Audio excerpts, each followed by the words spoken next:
will affect England and Wales through the morning, but they'll be mostly widespread in the northwest, accompanied by strong winds. And that is how the weather is shaping up during tomorrow morning.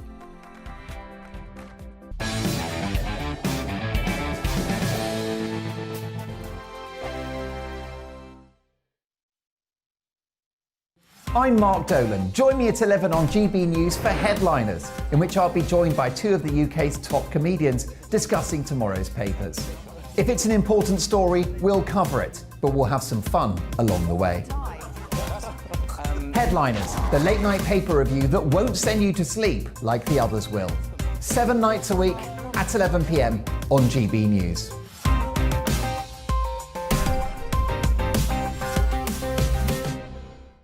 Monday to Thursday nights on GB News. At 6, it's Dubes & Co. 7 o'clock, Farage. At 8, join Mark Stein. And at 9, Dan Wootton Tonight, followed by Headliners. On TV, radio and online. This is GB News. Monday to Thursday, 9 p.m. till 11 p.m. Join me, Dan Wootton. I'll bring you the sharpest takes and hottest debates. Do you not believe in prisons? I don't believe in prisons. I'm completely stunned. I guarantee you there'll be no spin, no bias, no censorship. I actually was personally quite offended by it. And no reason to go to bed. So I guess they've always been quite woke. That's Dan Wootton Tonight on TV, radio and online. Monday to Thursday from 9 p.m. till 11 p.m. on GB News. The People's Channel, Britain's news channel. Join me, Lawrence Fox, on GB News. Frank, fun, fearless, and sometimes serious. Much as I love a Friday night punch-up, what I really want is a battle of ideas. I want to look at things differently. I want to hear different voices and engage with your unique experiences. Every Friday at 7 p.m. on GB News. Hello, I'm Esther McVeigh. And I'm Philip Davis. Whether you're watching or listening on TV, online or on radio, we handpick the latest stories, debates and expert opinions for your weekend. So whether that's politics, news or showbiz, we've got it covered. Join us every Saturday morning at 10 o'clock on GB News. Join me every Sunday at 6 p.m. for Gloria Meets. In exclusive interviews, I'll be finding out who our politicians really are and what they really think. It's something that you would never want anyone to suffer. I didn't know what channels there were. I didn't think I'd be believed. I must have weighed about 7 stone and I'm 5'8". My instincts was to sort of cover this up. I mean, clearly that was a mistake. Join me every Sunday at 6 p.m. on GB News, the People's Channel, Britain's news channel. Hello there, it's Eamon Holmes here from Breakfast on GB News. We're not just on your television and your screens, you know. We're on DAB plus digital radio, so you can listen to your favourite shows on the move. If you've not yet listened to GB News Radio, it's very simple. We're on your radio player and TuneIn apps, on your smart speaker, phone or tablet, or online at gbnews.uk. Take us with you wherever you go. GB News Radio. You never have to miss a moment of the People's Channel.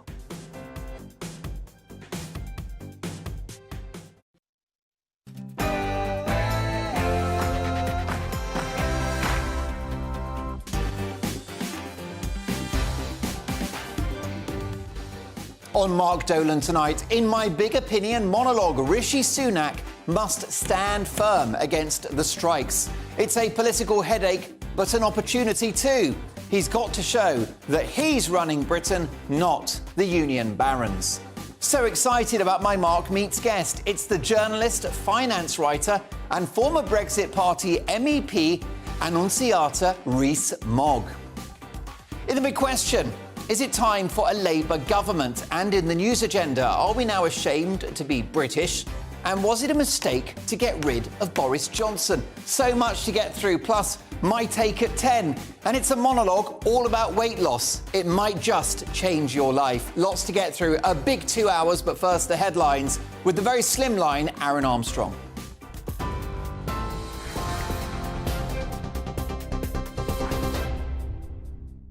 Hi there, yes, I'm Aaron Armstrong in the GB newsroom. The Prime Minister has indicated he's willing to address nurses' demands for more money and has declined to rule out reopening this year's pay deal.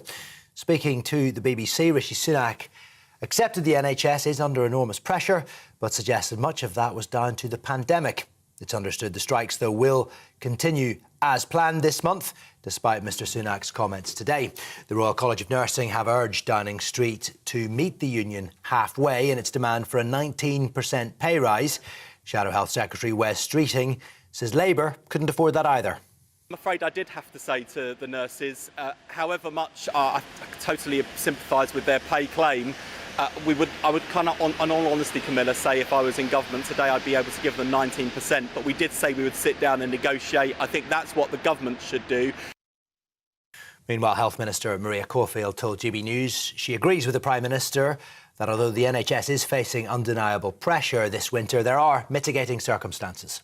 We're seeing a twindemic of both COVID and flu. We're seeing over 50% increase in the number of patients in with flu at the moment. That has a knock-on effect if beds aren't available for A&E, which leads to the long waits, which you describe, and then that has a knock-on effect on ambulances being stuck at A&E trying to unload their patients.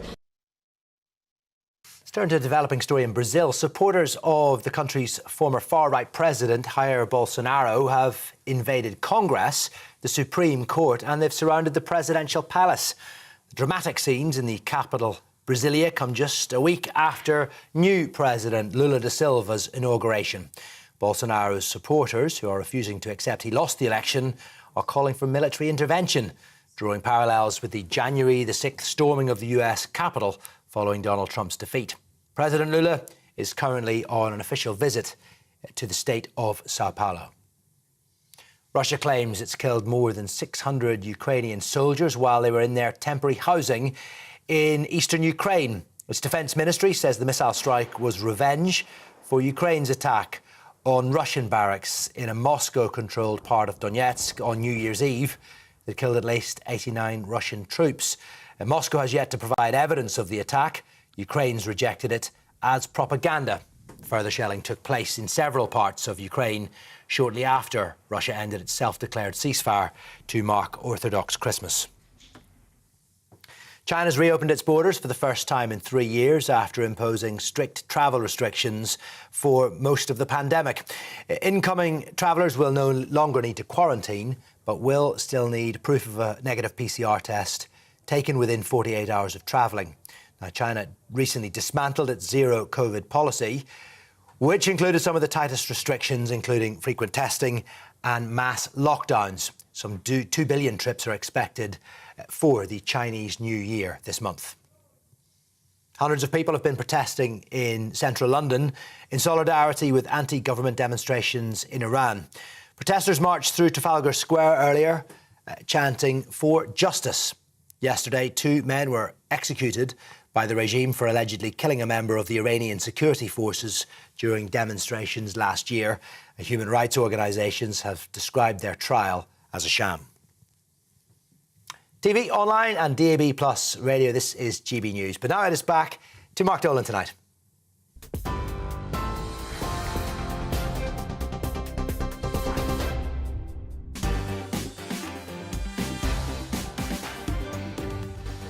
Thanks, Aaron. We'll see you in an hour's time. Welcome to Mark Dolan Tonight. In my big opinion monologue, Rishi Sunak must stand firm against the strikes. It's a political headache, but an opportunity too. He's got to show that he's running Britain, not the union barons. In the big question, is it time for a Labour government? Do they now deserve a shot at power? I'll be asking Anne Widdecombe and Tony Blair's former top advisor. My Mark Meets guest is the journalist, finance writer and former Brexit Party MEP, Annucita Rees-Mogg. Quite a character. She's live after 10.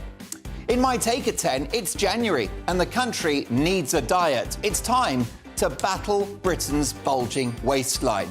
And I might just have the answer. It's a monologue that could possibly change your life. That's after 10. Plus, we've got the papers at 10:30 sharp. You can set your watch to it with tomorrow's headlines and full panel reaction. In the news agenda, are we now ashamed to be British? And was it a mistake to get rid of Bojo? We'll be joined by one of his closest allies later this hour.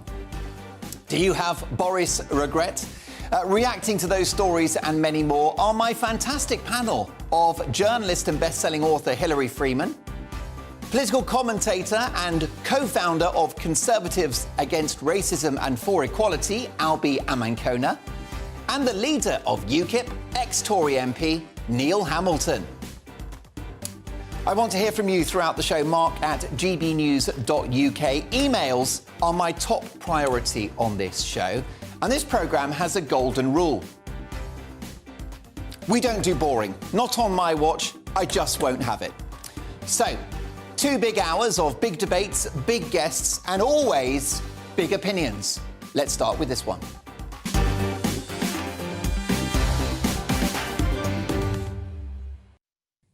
Raging inflation, spiralling debts, and everyone on strike. 2023 feels more like 1973, without all of the good stuff. Unprotected sex, bell-bottoms, and early Elton John. With trade unions from various industries gathering on Tuesday for something akin to a council of war, there are fears in another echo of the 1970s that they might collude and bring about a general strike. Now, I think such fears are wide of the mark, but parallels with industrial strife in the 70s and 80s are inescapable, and they provide an important lesson from history. Things got so bad in the summer of 1975 that the then Labour Prime Minister Harold Wilson was agreeing 25 and even 30% pay rises just to get workers back on the factory floor, to get the trains moving, and to get the miners digging coal again. Inflation reached 27% in the mid-70s, making our current situation look like the Queen's garden party. For all her sins and some mistakes, standing up to the unions in the early 1980s was a policy triumph for Margaret Thatcher, who faced down bullies like Arthur Scargill, who threatened to bankrupt the country. It took vision, it took principle, and it took courage. But in the end, the Marxist Arthur Scargill and his hard-left socialist ideals were defeated, and Thatcher won the argument with an unprecedented economic boom. By 1987, inflation was down, unemployment was down, and economic growth was through the roof, with a tsunami of small businesses popping up all over the place, and working people were buying their own council property and using it as an asset to make something of their lives. So now the hand of history rests on the shoulder of our first British Asian Prime Minister, Rishi Sunak. He must stand up to the unions, Sunak rather than later. It's my view that the nurses were wrong to go on strike. It sets a dangerous precedent. But it's clear to me that they deserve something, and I'm sure that Sunak will want this resolved quickly. Whilst 19% is a non-starter, the British public love and admire nurses, so it's not a political hill to die on. But above and beyond that, Sunak should strap himself in for the mother of all battles. For example, with the postal workers, who have gone on strike, but no one really noticed, as the service was so bad in the first place. He's going to have to get tough with Mick Lynch, the rail union supremo, who is a very entertaining guy and I'm sure a good bloke, but whose inflation-busting, irresponsible demands gloss over the fact that the country is broke and that rail services have already been bankrolled through the pandemic to the tune of billions. The eye-watering figure of £600 per household was paid out just to keep them going when we were stuck at home in lockdown. It's a war on two fronts for Sunak, because not only must he stand his ground on the money side, because that is in the British national interest, after all, we're skint, but we've got to push towards modernisation and efficiency too. Why, for example, do the RMT object to driver-only trains? It will save a fortune, and with automatic ticket machines and other technology, it's pretty obvious that train guards are surplus to requirements. Similarly, the nurses may get their pay bump, but Health Secretary Stephen Barclay is right to say in this weekend's Telegraph that it will only happen if they accept efficiency targets. These could include better use of technology or revisions to outdated working practices. What's not to like? To give in to reckless pay demands will be a huge setback in the battle against inflation, which is a tax on everyone, and will bake it into the system for years to come. The economy will never recover. But this is all about messaging too. If Sunak can show he's got a backbone like the aforementioned Thatcher and won't buckle under the pressure, even if there are further short-term disruptions and economic impacts, any coordinated actions by the unions will tumble like a house of cards. But give in to Lynch and his Lynch mob, and every other union and their mum will be queuing up to down tools. Lynch got his Luca, now it's our turn, is what they'll be saying. Even school teachers are threatening a strike in February and March of this year. Now, as a parent, I'm deeply grateful for their hard work and expertise. They have one of the most important jobs in the country. Most do it very well. But have the kids not suffered enough? Widespread industrial action in education would see yet more school closures, of which we've already had far too many. In the last couple of years, as a result of the government's bonkers and, in my view, disastrously failed experiment to stop a virus, we saw every school in the land close in spite of the vanishing threat the virus posed to children. Follow the science, eh? The signs are good from Sunak. He's drawn up legislation to make it harder for essential industries to go on strike, an important statement of intent. Of course, it goes without saying that the cervix-free leader of the opposition, Keir Starmer, is against this new legislation and will reverse it if he gets into power. Of course he will. Hardly surprising, given that his party is in the pocket of the unions. Labour would stand up to the unions, would they? They'd pick a fight with their core fan base in the public sector, would they? How would that work then? Let me tell you, I think that millions are underpaid in this country. I want to live in a Britain where hard-working folk get a proper wage. Well, these unions would be getting their pay rise if we hadn't knackered the economy with ludicrous lockdowns. We borrowed, don't forget, £500 billion to pay healthy people to stay at home. But I don't remember any of these unions complaining about lockdowns at the time. Far from it.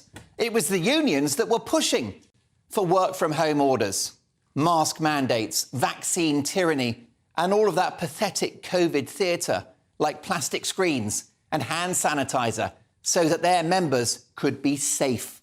Do me a favour.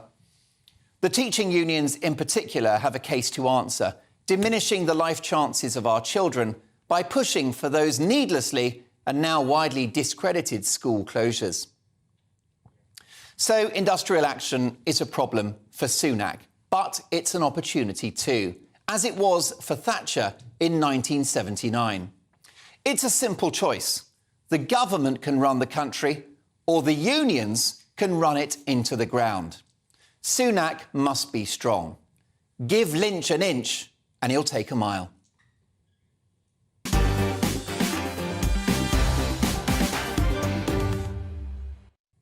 Should Sunak stand firm with the unions? Mark at gbnews.uk. I'll get to your emails shortly. Let's get reaction now from the leader of UKIP, Neil Hamilton, journalist and best-selling author Hilary Freeman, and political commentator Albi Amankona. Albi, let me start with you.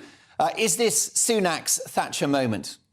I think it very well could be Sunak's Thatcher moment. I agree with the premise of your monologue. I think he should be standing firm with the unions, the biggest enemy at the moment to everyone in the country and everyone watching at home is inflation, and everything should be being geared towards bringing inflation down. And one of the things that we learnt from the 1970s, and indeed inflation problems around the world, is that if you raise wages in line with inflation, we can get into a wage price spiral, which essentially bakes in inflation into the economy, which is not what we want. The Prime Minister wants to reduce inflation by half this year, so to 5%. And then that should really help with a lot of the pay demands that we're seeing. And then hopefully the independent pay review body can come to a new agreement for pay for next year, which is more in line with the lower inflation environment that we hope we will see. Neil Hamilton, I know you're not a cheerleader for Rishi Sunak. You're no fan, but does this present him with an opportunity? Well, I knew Margaret Thatcher very well indeed, and I was a minister in her government. I can tell you, I don't think that Rishi Sunak is a Margaret Thatcher, but it's certainly a big problem for him. But I mean, all these strikes are, of course, taking place in the public sector. That's the difference between the 1970s and today. In the 1970s, strikes were endemic throughout the entire economy. The only reason why all these strikes are occurring in the public sector is because the ultimate decision about whether they're going to get what they're demanding will be taken by the politicians who run the government, because government can print money to validate whatever pay claims are agreed. You can't do that in the private sector. A private sector employer, if he pays too much, his firm may go bust. The government never goes bust. It simply manufactures more money. But these wage claims that we're seeing now are not going to be the cause of inflation. They're actually the product of the inflation which the government has caused, as you rightly said. The COVID pandemic response of government meant a ballooning of government debt, and it's still going up today. And that's been funded by the Bank of England just printing money because Andrew Bailey, the governor, has been asleep at the wheel for the last couple of years. And so unless we get inflation down, and it is coming down, because the money supply has been contracting now for nearly 18 months. And that ultimately is going to determine the rate of inflation, not trade union wage push demands. But the government has to balance its books over a period of time, and the national debt next year is going to go up from 97% of the GDP, which it is this year, to 102%. So even without all this that's going on in the trade union wage claims, government is still borrowing money that it can't afford. Okay. And so Sunak can't afford to give way. He'll give way to the nurses, I'm sure, because, as you rightly said, they're popular with the public, whereas maybe the rail unions aren't so popular. Well, let me raise that with Hilary Freeman. I mean, Hilary, who runs Britain, Mick Lynch or Rishi Sunak? It's a very good question. I really don't know. I mean, I don't think Rishi Sunak is really running Britain. I think when nobody's running the country really at the moment, at least not in real terms. Obviously, we have a government, but I think strikes do have a place. I think it's really important that workers do have rights and can say we're not happy and we demand more. And I think it's very dangerous to say just to clamp down too much on strikes. I mean, look at France. There are strikes there all the time, and yet the country does seem to carry on running. So I think it's part of a culture. That you should be able to stand up and say, I'm not happy with what I'm getting and I want to demand more, and then you can negotiate. And I think the thing now is that they need to negotiate properly. That's not what's happening. OK, well, what's your view? Do you think Sunak should stand firm against the unions and the striking workers? Let me know your thoughts, Mark at gbnews.uk. Later in the news agenda with my panel and a special guest, a man that knows him very well. Was it a mistake to get rid of Boris Johnson? My Mark Meets guest is former Brexit Party MEP Annucita Rees-Mogg. She's live after 10 and she's got quite the story to tell. But next up, in the big question, is it time for a Labour government? I'll be asking Anne Widdecombe and Tony Blair's former top advisor. See you in 2.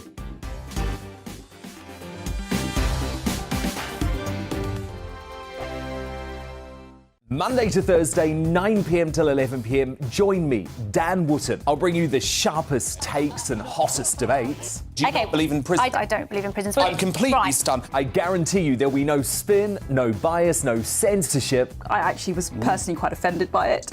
And no reason to go to bed. So I guess they've always been quite woke. That's Dan Wootton tonight on TV, radio and online. Monday to Thursday from 9 p.m. till 11 p.m. on GB News. The People's Channel, Britain's news channel. Every morning from 6 o'clock, we'll wake you up with GB News Breakfast with all the stories you didn't know from the night before. So whether it's serious news, entertainment or your own views from all over our great nation, we're here to kick off your day with a smile. And the national media should be reflecting and reporting what's happening here. You will notice the northwestern accents. Whether you're with us on TV, radio or online, every morning it's breakfast from 6 a.m. Hope you can join us. Join me every Sunday at 6 p.m. for Gloria Meets. In exclusive interviews, I'll be finding out who our politicians really are and what they really think. It's something that you would never want anyone to suffer. I didn't know what channels there were. I didn't think I'd be believed. I must have weighed about 7 stone and I'm 5'8". My instincts was to sort of cover this up. I mean, clearly that was a mistake. Join me every Sunday at 6 p.m. on GB News, the People's Channel, Britain's news channel.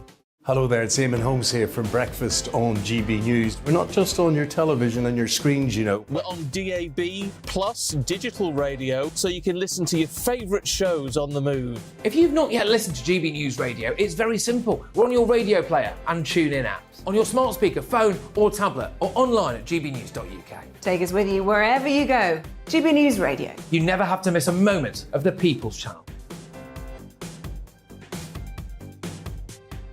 My name's Tom Harwood and join me 9:30 a.m. every weekday for The Briefing, your one-stop shop for everything you need to know about what's going on in politics today. I wonder if this is a deal that might need to be like the biscuits in this factory, twice baked. Is there not an opportunity here to win out against the extremes? Tom Harwood, GB News. What are you going to do about it?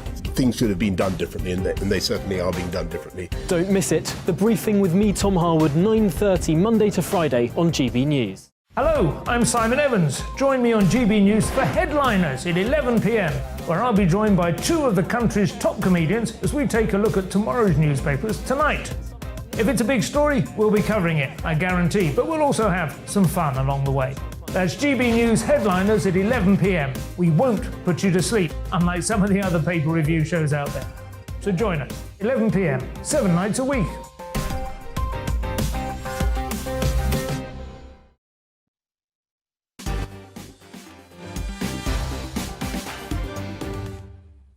Welcome back to the show. Former Brexit Party MEP Annucita Rees-Mogg is live after 10 as my Mark Meets guest. And in my take at 10, Britain needs to battle its bulging waistline, and I might just have the answer. It's a monologue that could change your life, and I've got evidence that I believe it will. There you go. Some health truth bombs coming later. Perfect for January, I think you'll agree.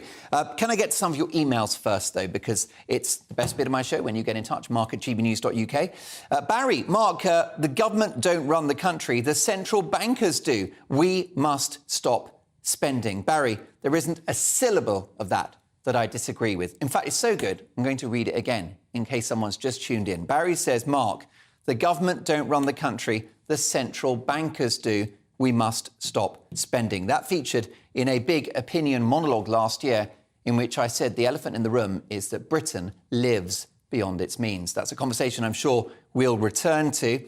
Richard, hi Mark, Rishi must not show any signs of cracking. The unions will smell blood and grow even bolder in their demands. If he gives an inch, they'll take a mile. We can never be held to ransom by the bully boy tactics of the politically motivated union barons. I think momentum is already starting to shift away from public strike support, and Lynch is starting to feel the pinch. Rishi must hold firm. Thank you, Richard, for that fascinating and beautifully written email.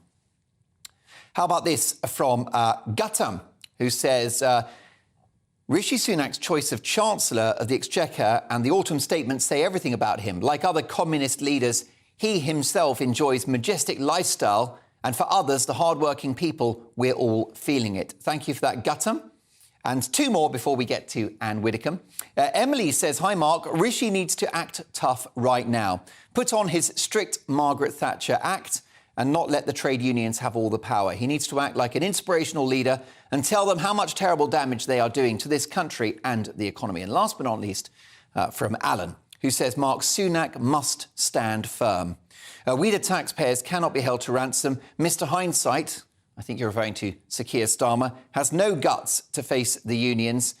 They see an avenue for Corbynism and momentum to return in strength. Yeah, I do wonder, no one's answered the question how it is that Labour would be tougher on the unions in office, given the fact that they're reliant on the millions from the union barons to actually finance their party. Oh, well, keep those emails coming. Mark at gbnews.uk. It's time now for this.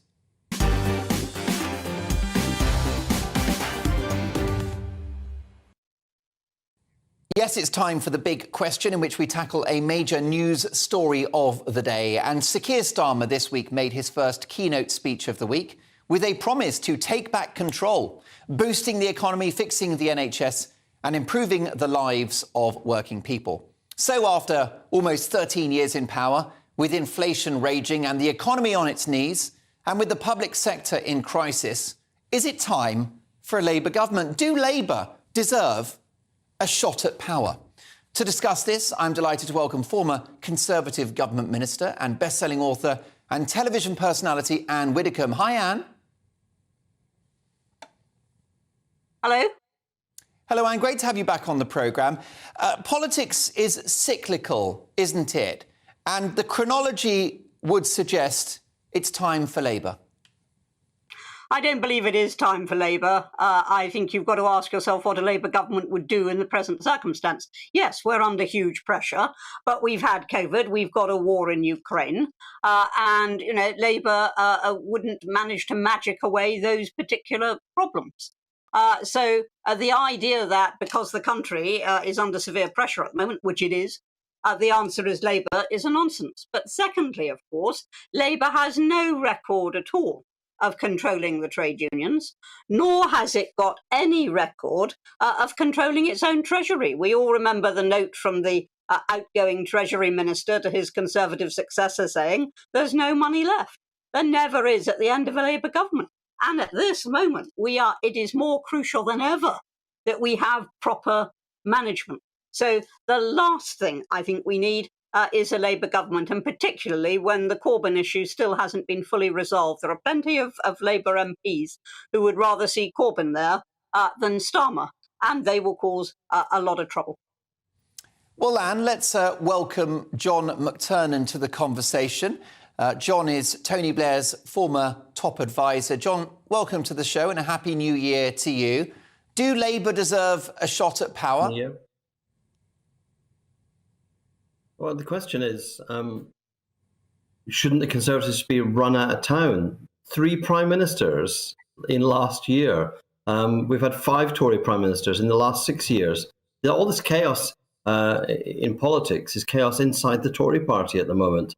And what you need is a steady hand on the tiller, and that would be Keir Starmer, somebody with a plan, somebody who's got the unity of his party behind him, and somebody who actually would bring new ideas and fresh energy. And the problem is a lot of these crises we have at the moment. The NHS crisis is an understaffing caused by lack of pay, and that has been 12 years of Tory misrule for the health service. Lots of these issues are the chickens coming home to roost for the Tory party. It's time for that party to have a rest on the backbenches and sort itself out, because really, the current Prime Minister, Rishi Sunak, for all of his calm demeanour, he is the prisoner of his own backbenchers who push him this way and that way on whether there should be more housing, whether there should be more renewable energy. The government has got no real direction, and we need direction. What about in the event of a hung parliament with Labour as the biggest party, John? Surely old Keir Starmer would be feeling pressure from Corbynite MPs, pushing him to the left. Well, I actually did a discussion panel at a Labour Party conference for a Momentum meeting, and I had Mick Lynch, the union leader, and I had Zara Sultana, and somebody put that question to Zara, wouldn't the left have control in a Labour government? And she said, the left of the Labour Party will not play politics, not like that.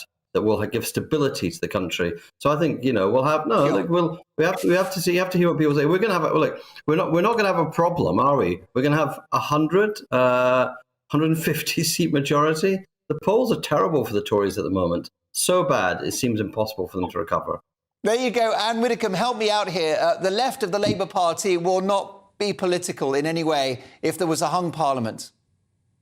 Well, I think the stupidity of that statement, sorry, with all due respect, but the stupidity of that statement honestly speaks for itself. I mean, it is ludicrous. The left of the Labour Party will not be political. That's what we're being told. And I mean, anybody who believes that just hasn't lived in the real world.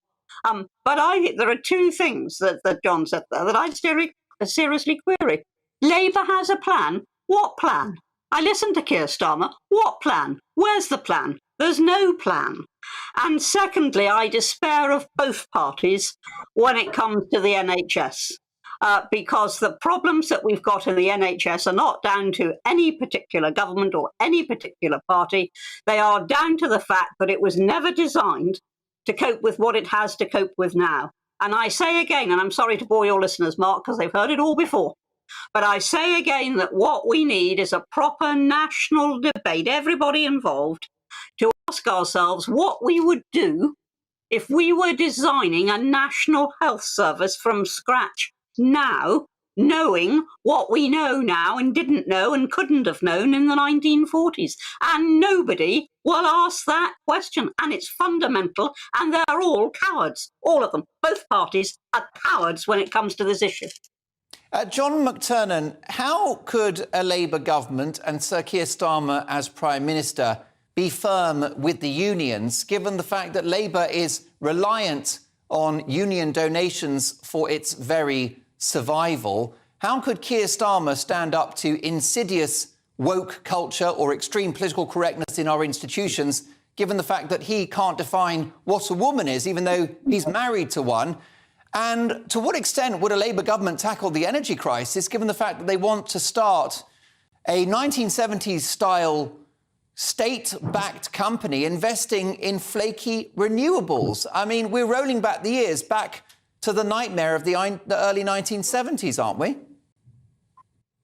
That's just ridiculous, isn't it? I mean, even today, with all the strikes against the current government, you've got, 0.1% of working days are being lost. It's a tiny fraction of working days being lost in strikes.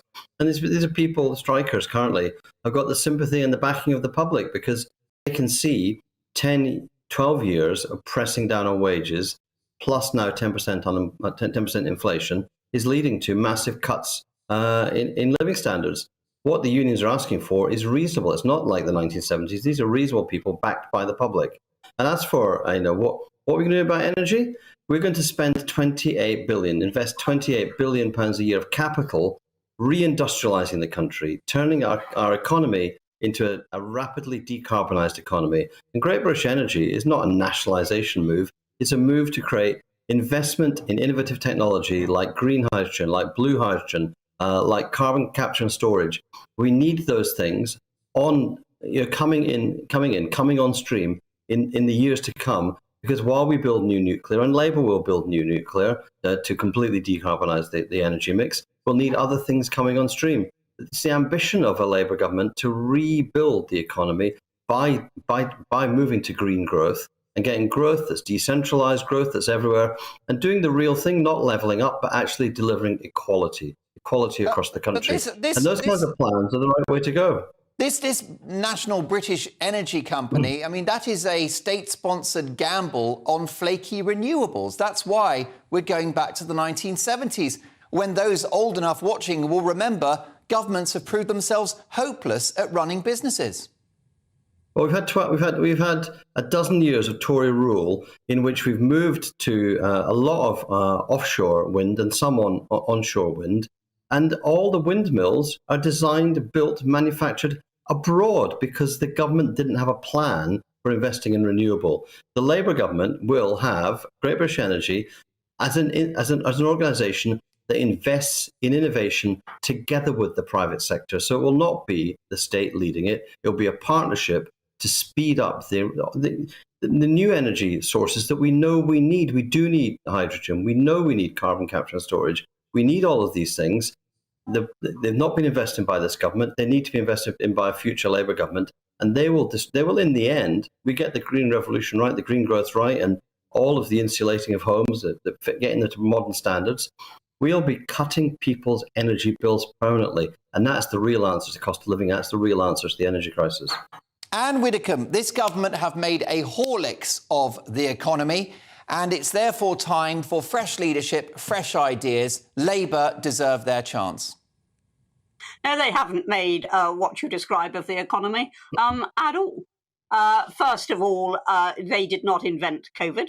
And if you look at other economies, they're also suffering inflation. They're also suffering from the same problems as we are, some of them even worse than we are, because this was a global problem. And then there's a war in Ukraine, which has caused shortages and put other pressures on, particularly in response to energy. So the idea of just laying that at the door of the Conservatives is a nonsense. But it is, of course, a sort of nonsense which we will probably go on hearing from Labour. But I must come back on John when he says, you know, the trade unions are reasonable. Let me say very clearly, no wage demand which is above inflation is reasonable, because that is what causes the wage price spiral. The only reasonable demand is one below inflation. That is the only reasonable one. I haven't heard that from the nurses. I haven't heard that from Mick Lynch. And that is all that actually matters. There you go. John, in a sentence, you get the last word. If you don't have a pay rise in line with inflation, you're taking a pay cut, and that's after a decade of pay cuts. That's why workers are angry, and that's why the public support them. John McTernan, great to have you on the show. Look forward to catching up soon. Tony Blair's former top advisor, and Anne Widdecombe, best-selling author, former government minister, and I'm delighted to say Anne is going to be the star of Mark Dolan tonight every Sunday for the whole of 2023. What a signing. Oh, absolutely thrilled. I look forward to our weekly encounters, Anne, and we'll see you in 7 days' time. What do you think, folks? What's your reaction to what you've just heard? Is it time for a Labour government? Mark at gbnews.uk. Lots to get through. But coming up, are we ashamed to be British? And was it a mistake getting rid of Boris Johnson? See you shortly.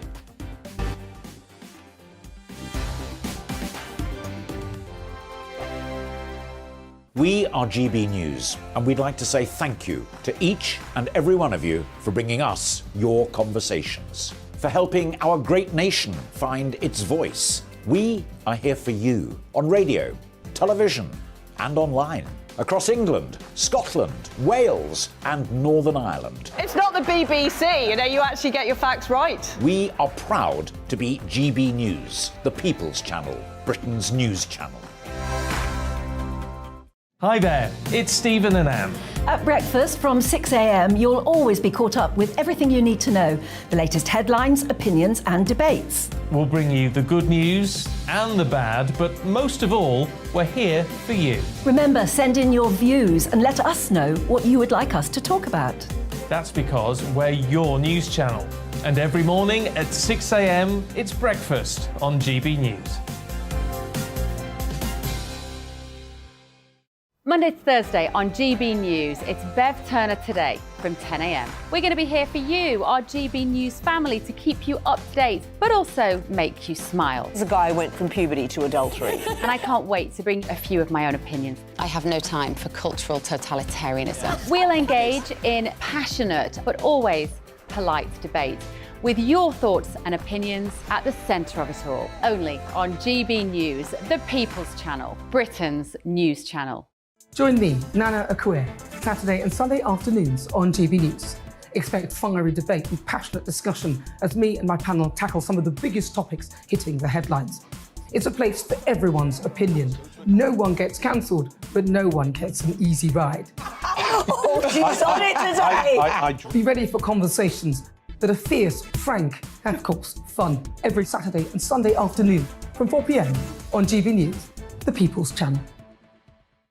Join my show Farage, 7 p.m. till 8 p.m. Monday through Thursday. And there you will get opinion, analysis, debate, and I'll cover stories that nobody else dares to touch. You've been cancelled. Join the club. Oh, my goodness me. And then for the last 15 minutes, talking pints. We're over a drink. We have a civilised conversation with someone. We very often disagree, but we do it in a grown-up way. Come and join me on Farage. We are GB News, the People's Channel. And right across the United Kingdom. You can find us on Sky Channel 512. Virgin Media Channel 604. Freesat Channel 216. Freeview Channel 236. And YouView Channel 236. You can also take us with you on DAB Plus Radio. With the GB News app and at the website gbnews.uk. We're absolutely everywhere. Come join us on GB News, the People's Channel, Britain's news channel.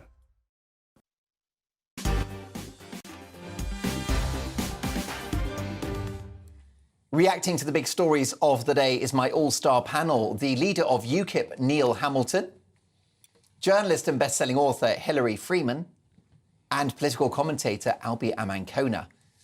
Now, a Freedom of Information request by The Independent has revealed that there has been a 6-fold increase over 10 years in British citizens handing in their passports and claiming citizenship elsewhere. Is there something wrong with this country? Why are so many people renouncing their citizenship? Are people ashamed to be British? Albi Amankona. Mark, no, I don't think people are ashamed to be British. I did a bit of digging. And so it says here this Freedom of Information request found that it was just 868 people who in 2001 renounced their British citizenship. And there are 51 million Britons that hold a British passport. So I think this story is a storm in a teacup. Because actually, if you look at the statistics, yes, 30% sounds like a large rise when you're just talking about percentages. But when you look at the actual numbers, less than 1,000 out of 51 million people with a British passport is not something we need to be concerned about. Well, you're right to spot some of the detail in that story. 6-fold sounds dramatic, but from a very small number. However, do you wonder whether patriotism in this country is on the wane? Do we love our country less than we used to? I think certainly with the younger generation, I think we need to rediscover what patriotism means for millennials and people in Gen Z. You know, we don't necessarily get taught the national anthem when we're in school. We don't have this sense of what a British identity is kind of drilled into us from And we're told our history is shameful. Well, that too, but I think we need to have a more inclusive sense of what it means to be British and actually teach that to children, warts and all, the good, the bad, and the ugly of British history, and use that to unite people rather than to divide people, as both people on either side of the culture war do when it comes to discussion about history. It's about one-upmanship. It's not actually trying to find things which are going to unite people, and I think that's a shame. Hilary, in America, you are literally taught to love your country. I think we should do that here, and I think it would unite our communities and it would be the most inclusive thing you could do. I think it would be a good idea to make people more aware of what being British is, because I'm not really entirely sure. I have to say, I'm British. I was born in Britain. My parents were born in Britain. I definitely feel English. I don't really know if I feel British. And I don't really know why I feel British, why I feel English. For me, it's if I hear Elgar or Vaughan Williams or Shakespeare or something like that, that makes me feel very English. But I think England is I don't think people are ashamed of being British, but I think maybe we're a little bit embarrassed now. Well, yeah, because I think we are the laughing stock of Europe. Well, this is, the way that Britain's been characterised. During the pandemic, when we had one particular COVID variant, the Kent variant, they called us Plague Island.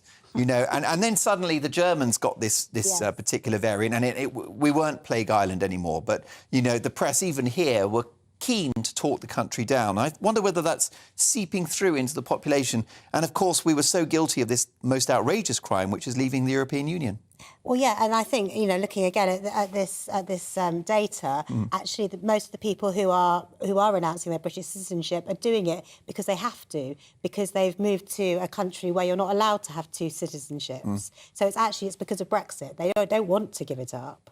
Well, yes, and Neil, I have a suspicion that the Remain classes in this country and most of the mainstream media just love talking the country down and consider this to be a terrible place. I'm sure that's true. I just wish that a lot of them would give up British nationality and we could see the back of them. There are two very noisy residents of Southern California, I think, that we could get rid of in that way.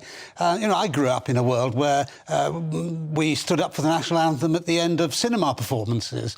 That disappeared many was that decades Gone ago. with the Wind or Brief Encounter? No, it was before the talkies. Charlie Chaplin. Exactly. It was a black and white world then. But, we've also been fed a diet of declinism, haven't we? Which is self-perpetuating. Exactly. And this was the whole essence of Project Fear and the Remain case in the referendum. Brexit gives us a great opportunity to rediscover our greatness as a nation and faith in ourselves, to show that Britain can not just survive but prosper in the world outside the European Union. Of course, we haven't got a government that's capable of doing that, because they've done absolutely nothing with Brexit since it was painfully achieved years too late in 2020. But Britain is still one of the great nations of the world, seventh largest economy in the world, and look at all the things that we've given the world over the years, the English language first and foremost amongst them, which is the lingua franca of the internet. The rule of law. Parliamentary democracy. We've played a big part in that. The abolition of slavery, for example, which we don't celebrate enough. And all these people who do talk us down need to be taken on, as GB News does take them on. But who else does, apart from the Daily Mail? Too right. Well, there you go. Well, God bless the Daily Mail and God bless GB News. Long may we prosper. What do you think? Do you still love your country, Mark at gbnews.uk? Very excited about my Mark Meets Guest after 10. It's the former Brexit Party MEP, a good friend of Neil's. It's Annucita Rees-Mogg, quite a character. She's live at 10, plus the papers at 10:30. But next up, we'll speak to a man who knows him well. Was it a mistake to get rid of Boris Johnson? See you in 2.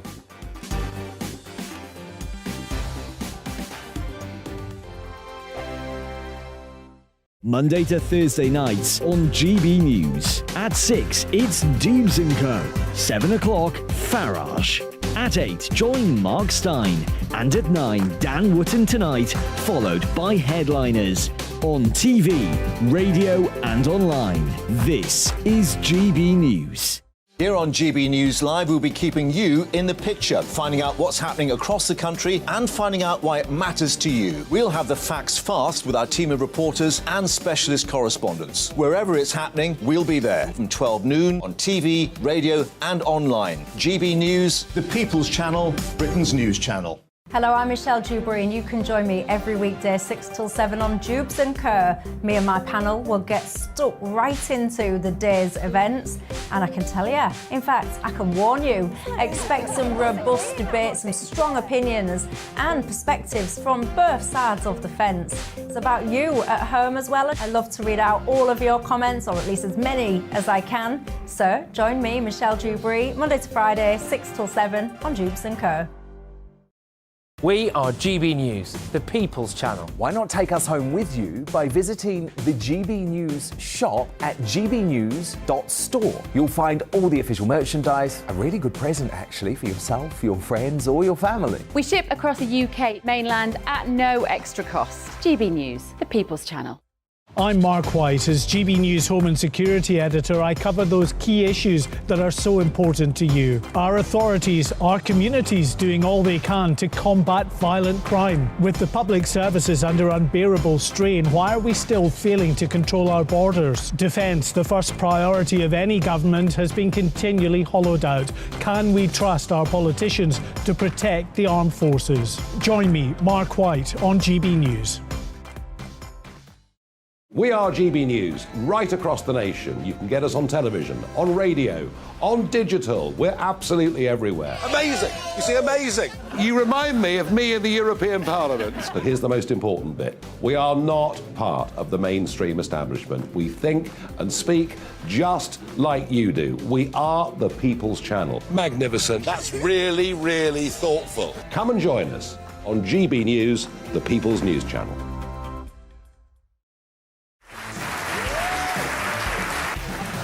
My name is Andrew Doyle. Join me every Sunday evening at 7 p.m. for Free Speech Nation. This is a show where we address current affairs and news stories of the week with the help of two wonderful comedian panellists. I brought in comics because I want to give it a lighter edge, and also they work for less. See you there.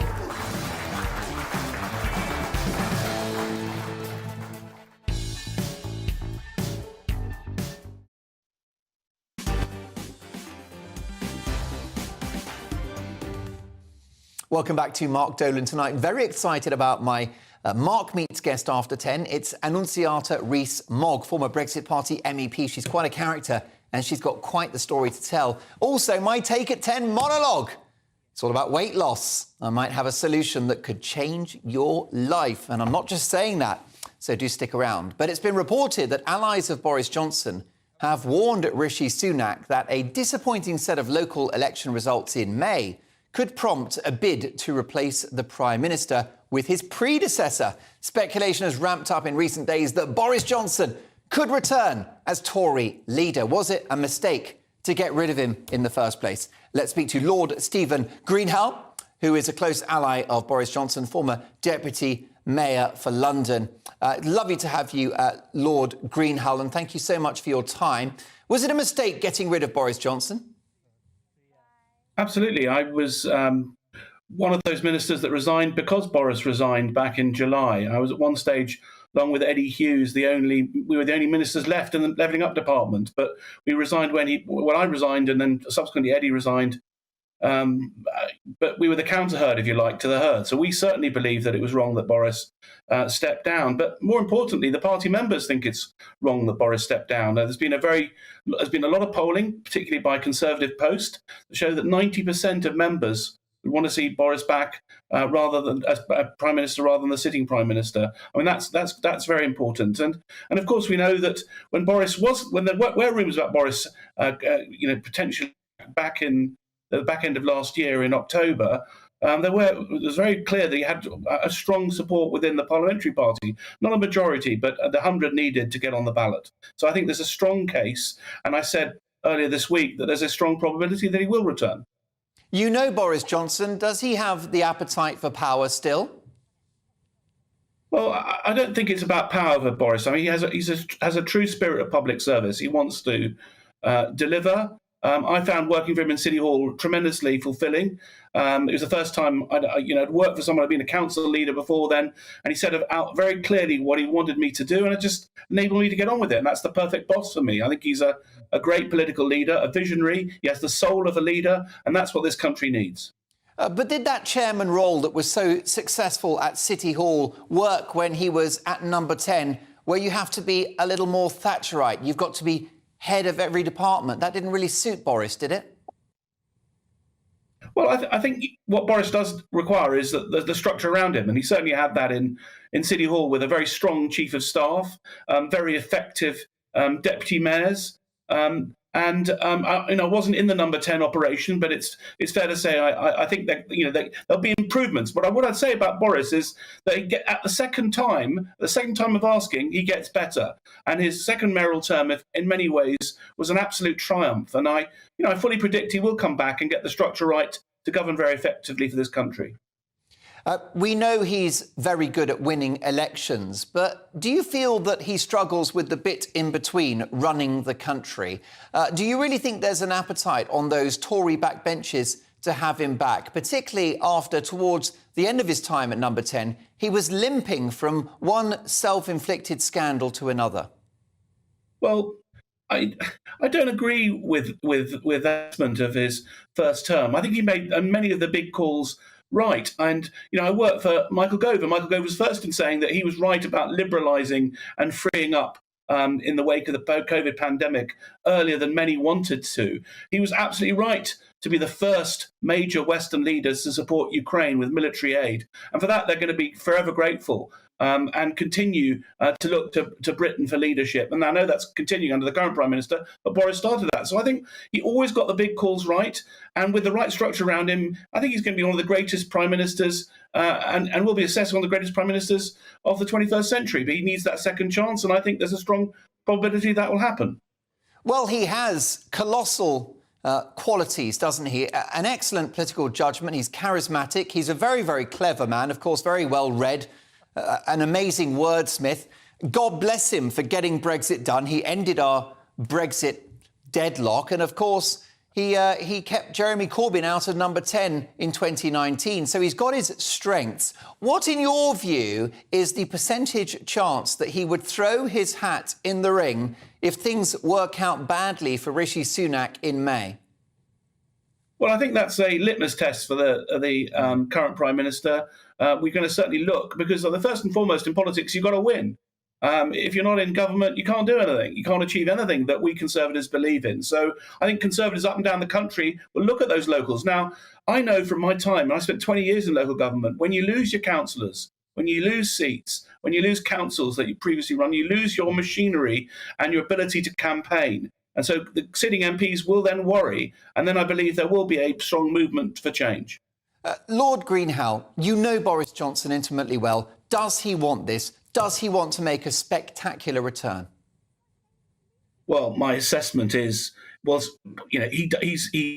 wants to deliver for Britain, but he'll only do it if people want him back. And I think we've got to coax him back and say that we want him. And I know, when I go shopping, it's the only thing people want to talk about. They love Boris. They want this guy back in number 10. Let's make a boxing analogy. He's the person with the mandate. He got the 80-seat mandate. It was his campaign. He led that campaign, and they want to see him back where he belongs, in number 10. OK, very briefly, yes or no. I think the grassroots would have him back in a flash. Many of my viewers, but not those Tory backbenchers. That's the ultimate stumbling block, isn't it? You know what? When they start seeing looking down the barrel of a gun and look like they're going to lose their seats, I think many of them will change their minds, and we'll see a strong swell of support for the return of this man. Lord Stephen Greenhalgh, thank you so much for joining us. Next up, it's Mark Meets and My Take at 10.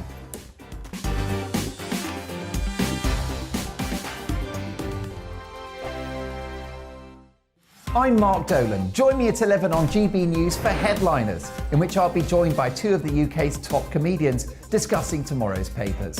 If it's an important story, we'll cover it, but we'll have some fun along the way.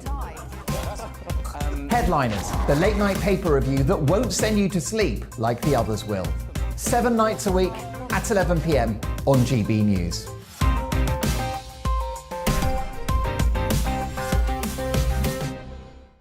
Monday to Thursday nights on GB News. At 6, it's Dubes & Co. 7 o'clock, Farage. At 8, join Mark Stein. And at 9, Dan Wootton Tonight, followed by Headliners. On TV, radio and online. This is GB News. Monday to Thursday, 9 p.m. till 11 p.m. Join me, Dan Wootton. I'll bring you the sharpest takes and hottest debates. Do you not believe in prisons? I don't believe in prisons. I'm completely stunned. I guarantee you there'll be no spin, no bias, no censorship. I actually was personally quite offended by it. And no reason to go to bed. So I guess they've always been quite woke. That's Dan Wootton Tonight on TV, radio and online. Monday to Thursday from 9 p.m. till 11 p.m. on GB News. The People's Channel, Britain's news channel. Join me, Lawrence Fox, on GB News. Frank, fun, fearless, and sometimes serious, much as I love a Friday night punch-up, what I really want is a battle of ideas. I want to look at things differently. I want to hear different voices and engage with your unique experiences. Every Friday at 7 p.m. on GB News. Hello, I'm Esther McVeigh. And I'm Philip Davis. Whether you're watching or listening on TV, online or on radio, we handpick the latest stories, debates and expert opinions for your weekend. So whether that's politics, news or showbiz, we've got it covered. Join us every Saturday morning at 10 o'clock on GB News. Join me every Sunday at 6 p.m. for Gloria Meets. In exclusive interviews, I'll be finding out who our politicians really are and what they really think. It's something that you would never want anyone to suffer. I didn't know what channels there were. B, I didn't think I'd be believed. I must have weighed about 7 stone and I'm 5'8". My instincts was to sort of cover this up. I mean, clearly that was a mistake. Join me every Sunday at 6 p.m. on GB News, the People's Channel, Britain's news channel. Hello there, it's Eamon Holmes here from Breakfast on GB News. We're not just on your television and your screens, you know. We're on DAB plus digital radio, so you can listen to your favourite shows on the move. If you've not yet listened to GB News Radio, it's very simple. We're on your radio player and TuneIn apps, on your smart speaker, phone or tablet, or online at gbnews.uk. Take us with you wherever you go. GB News Radio. You never have to miss a moment of the People's Channel.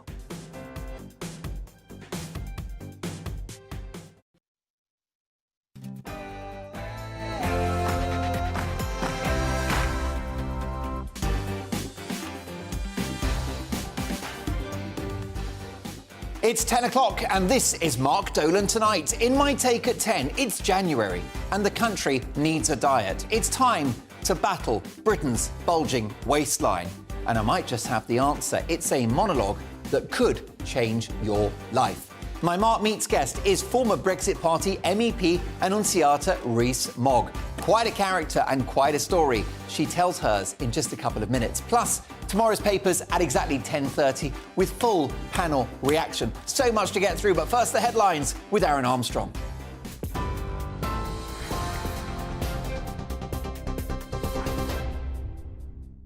Hello there, I'm Aaron Armstrong in the GB newsroom. The Prime Minister has indicated he is willing to address nurses' demands for more money and has declined to rule out reopening this year's pay deal.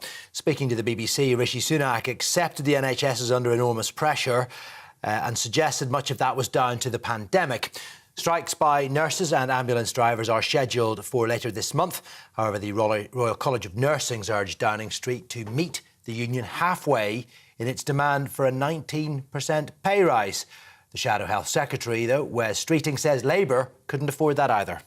I'm afraid I did have to say to the nurses, however much I totally sympathise with their pay claim, I would kind of, on all honesty, Camilla, say if I was in government today, I'd be able to give them 19%. But we did say we would sit down and negotiate. I think that's what the government should do.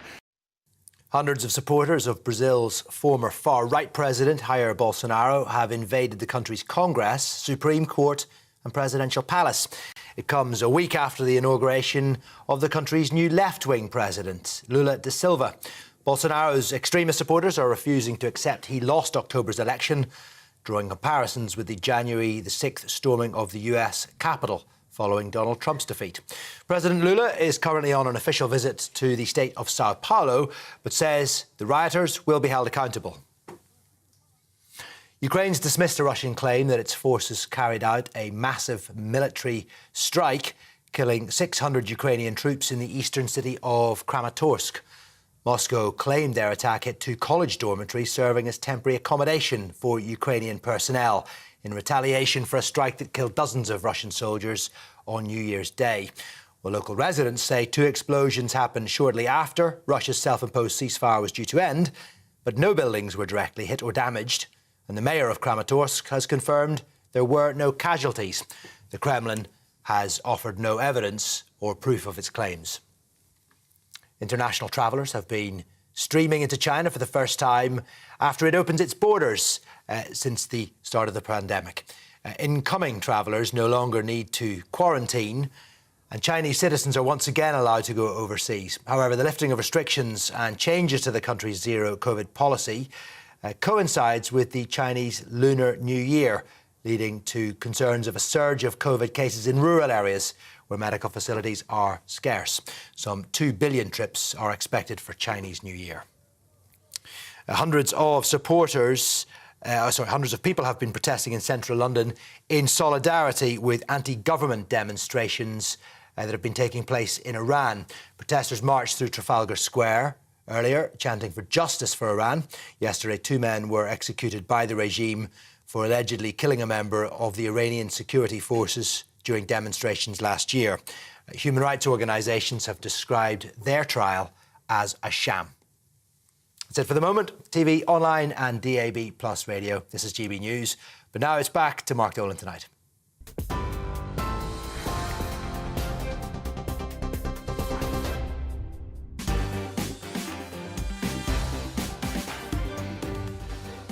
Am I the only one that could listen to Aaron Armstrong all night long? Well, he's back in an hour's time. It's 10 o'clock and this is Mark Dolan Tonight. In my take at 10, it's January and the country needs a diet. It's time to battle Britain's bulging waistline, and I might just have the answer. My Mark Meets guest, I'm so excited, former Brexit Party MEP, Annucita Rees-Mogg. Quite a story, quite a character. She's live in just a couple of minutes.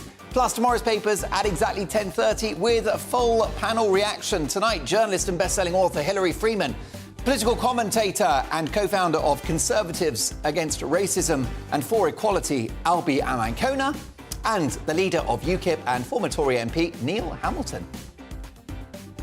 So much to come. A really busy hour. Don't forget those papers at 10:30 sharp. But first, my take at 10.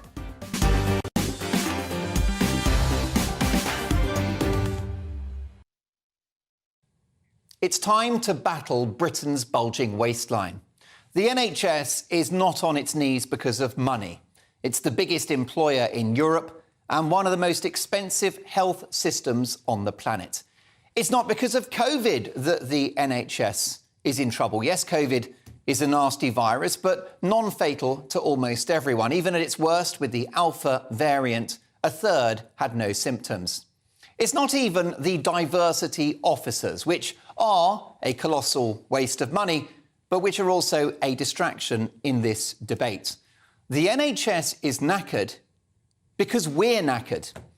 The health service is no longer viable because of truly appalling levels of public health.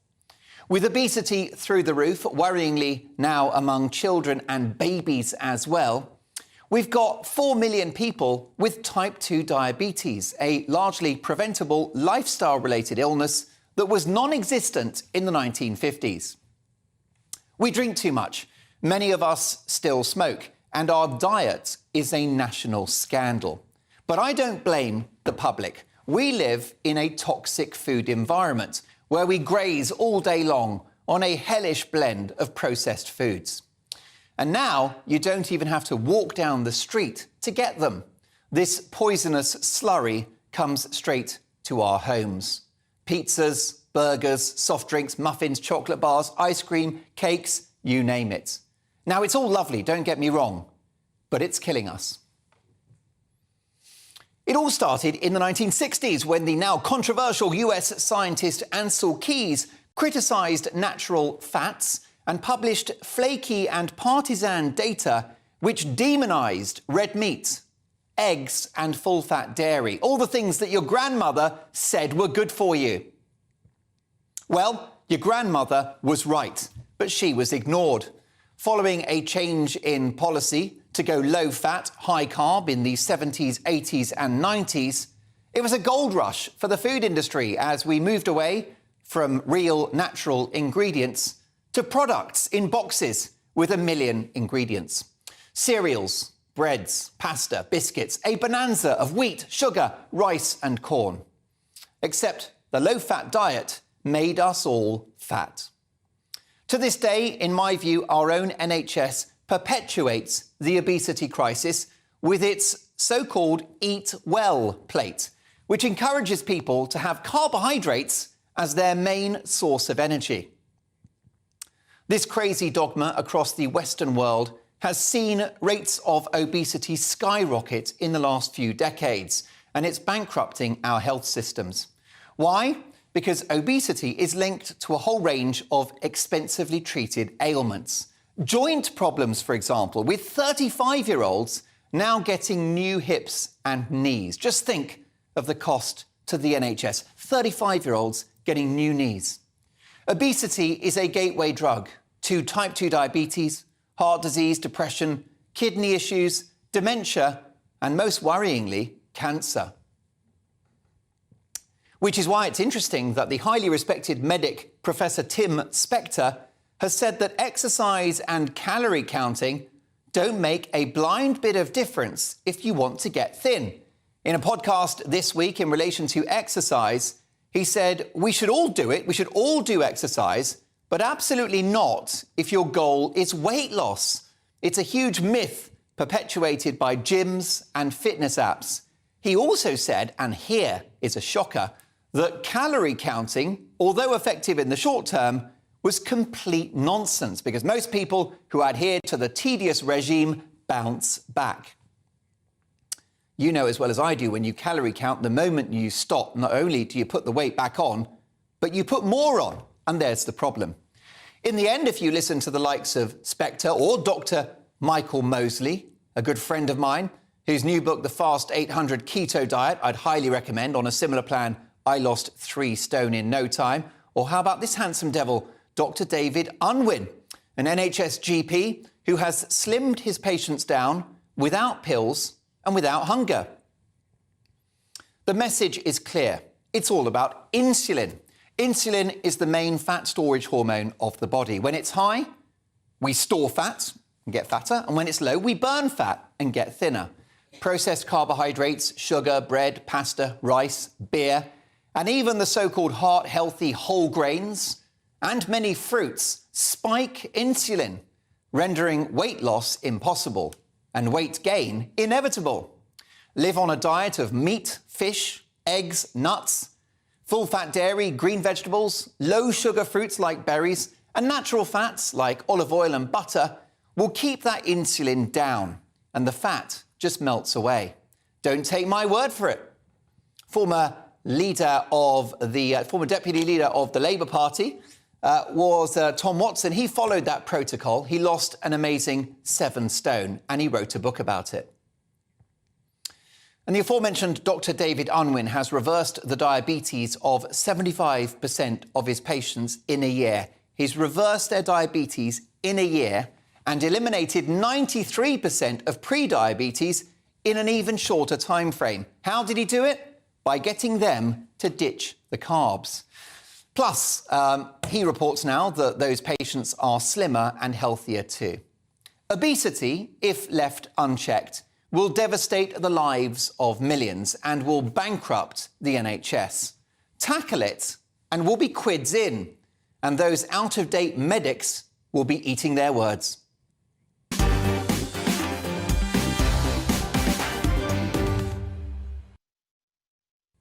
What's your reaction, Mark, at gbnews.uk? Now, let me say a couple of things, which is that if you're going to change your diet and if you've got any concerns about your weight or your health, I would urge you to consult your GP first. Also, I would say that in relation to this low-carbohydrate stuff, just inform yourself, look things up, speak to your medics and make an informed decision. Reacting to my Take at 10 are my brilliant panel of leader of UKIP, Neil Hamilton, journalist and author Hilary Freeman and political commentator Albi Amankona. Hilary, your reaction to this? I believe that if we tackled obesity, so many of the NHS's problems would disappear overnight. I think for the first time ever, Mark, I absolutely 100% agree with everything you just said. Wow. In your monologue. I know, it's amazing. It's absolutely true. The obesity epidemic is absolutely out of control, and it's now got to the point where it's so normalised that people don't realise that there's anything wrong with their weight, and they don't associate their weight problems with their health. And there's now things happening. You talked about the knees, you talked about 35-year-olds needing knee replacements. There are also 35-year-olds dying of fatty liver disease, which is unheard of. And that's a new thing that's happening. People get cancers and they ask their doctor, why have I got this cancer? Something like kidney cancer, which is mainly caused by obesity. And they're told it's because of your weight. And they had no idea. They didn't even think they were overweight. So I think it's become so normalised and we've got to do something about it. You got in a bit of trouble. You were very controversial with an article that ran in the Mail newspaper. Tell me more, Hilary. I wrote a piece, it was about 5 years ago now, talking about the body positivity movement and how we shouldn't really be talking about obesity in terms of appearance. It was about health. It's about health and telling people that it's OK to be obese, and you look great and you should celebrate it is not a good message to give people. Well, yes, didn't you say that you didn't want your small child to be looked after at nursery by an obese teaching assistant? That's not exactly quite what I said. What I said was I was concerned that the staff at a nursery I went to look at for my daughter, a couple of them were morbidly obese and looked very unhealthy, and I was worried about their ability to run after the toddlers, and also just the messages it would send and the sorts of food that they were eating at the nursery as well. It just didn't strike me as a healthy message. But OK, fair enough. Now, what we'll do is we'll get the views of Albi Amankona and Neil Hamilton at 10:30 because it's a fascinating conversation. But let me know your experience. Do you struggle with your weight? Have you tried different diets? What do you think about this Professor Spector and what he's had to say? Full disclosure, I cut the carbs in 2018 and I lost 3 stone, changed my life. But as I said, do your research and consult your GP. But we'll return to that very shortly. Very excited because next it's Mark Meets and it's former Brexit Party MEP, Annucita Rees-Mogg. Don't go anywhere.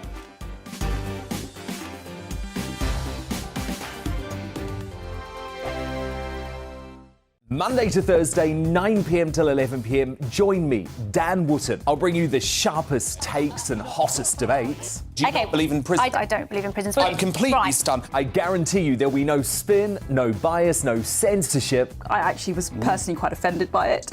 And no reason to go to bed. So I guess they've always been quite woke. That's Dan Wootton tonight on TV, radio and online. Monday to Thursday from 9 p.m. till 11 p.m. on GB News. The People's Channel, Britain's news channel.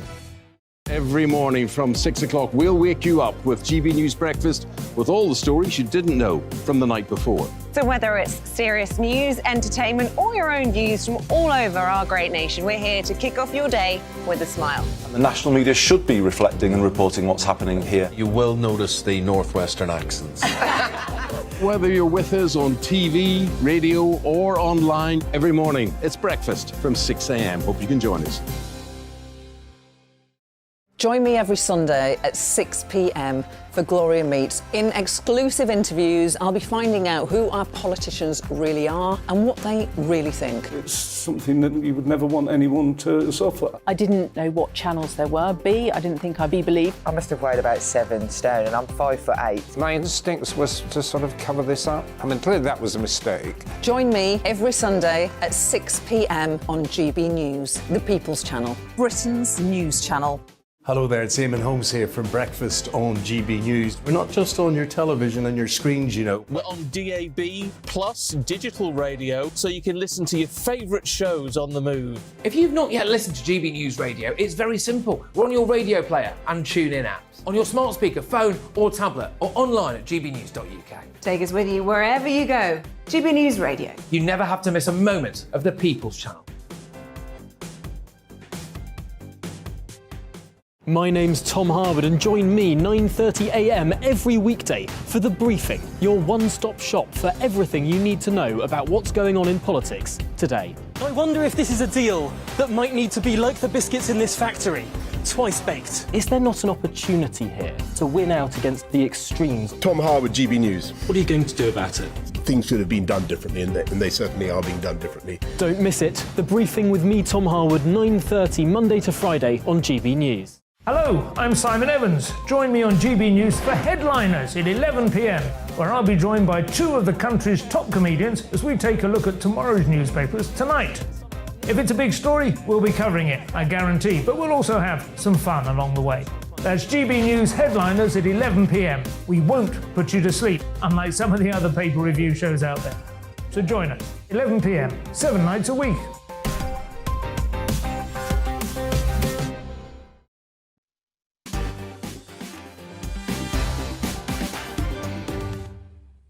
A big reaction to my take at 10. It's my view that Britain's got to battle its bulging waistline. I did it by cutting out the carbs. Michael Mosley's books are brilliant. The Diet Doctor website. This from Mary, superb analysis of how we've got where we are with obesity and diabetes. Well said. This needs to be repeatedly aired on prime time. How about Dave? Mark, thank goodness someone is highlighting this issue. The food industry have been conning us for years. He recommends Tim Noakes as well, a very, very clever and interesting guy, top doctor there.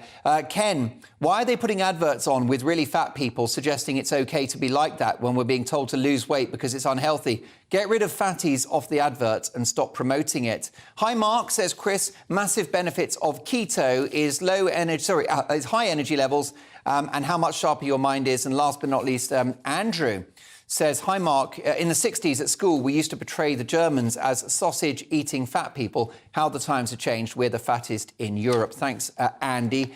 There you go. Well, look, that debate will continue. We've been asking on Twitter in our text poll, was it a mistake getting rid of Boris Johnson? An unprecedented response. Tens of thousands of votes and 69% said yes, it was a mistake. 31% said no. Therefore, what a perfect opportunity to talk to my next guest, because it is time for Mark Meets, in which I speak to the biggest names in the world of politics, sport, showbiz and beyond. Tonight, the journalist, finance writer and former Brexit Party MEP, Annucita Rees-Mogg. Hi, Annucita. Hi, Mark. Great to have you on the show. Thank you very much for giving up a chunk of your evening. Can I just pick up on that text poll? Do you think it was a mistake defenestrating Boris Johnson? I think defenestrating is the word. And yes, I think it was a complete mistake that he was the Prime Minister who had the mandate to lead our country.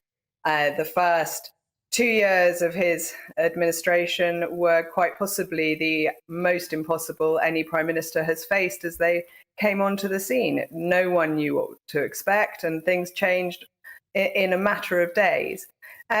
To disregard the strength of public vote that he had won in 2019, I think was a grave error. Now, I'm told that you became a Conservative at the age of 5. I think when you were 8, you were too young to join the Young Conservatives, so you just joined the Conservative Party proper.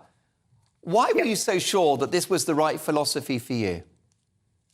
I was always a great believer in the freedom of the individual and helping those who really need it, but not a nanny knows best state. I had the most wonderful nanny ever.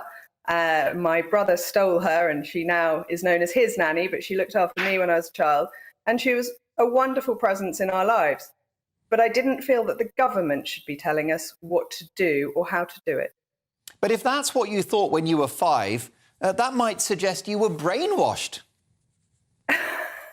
I'm from a large family who have very rigorous debates, and I was allowed to choose which side I wanted to end up on. No one could brainwash any of us. Annucita, why did you back Brexit? For very similar reasons, that I felt it had been done under false pretenses in the first place, that the original vote had not told us we were going to end up in a full political union. It had been purely for some financial benefits along the trade lines. That the British public had never had a say in it, that it was not democratic, and it was deeply interfering in our way of life and how we had to obey rules in this country. How do you feel that Brexit is playing out? Do you have any Brexit buyer's regret? Because you've got fantastic pedigree as a finance writer and a journalist on economic matters. And of course, you know, some talent for figures is within the family. It's not looking great at the moment, is it? So are we going to wait for these Brexit benefits? Well, nowhere in the world is the economy looking great at the moment. I wish it were, but we are between the payback for big spending on COVID, the long-term reliance on cheap loans and cheap money, and of course the awful situation in Ukraine and the invasion by Russia, let alone China not fully reopening to trade. The world economy is not in a great place. That is not Brexit's fault.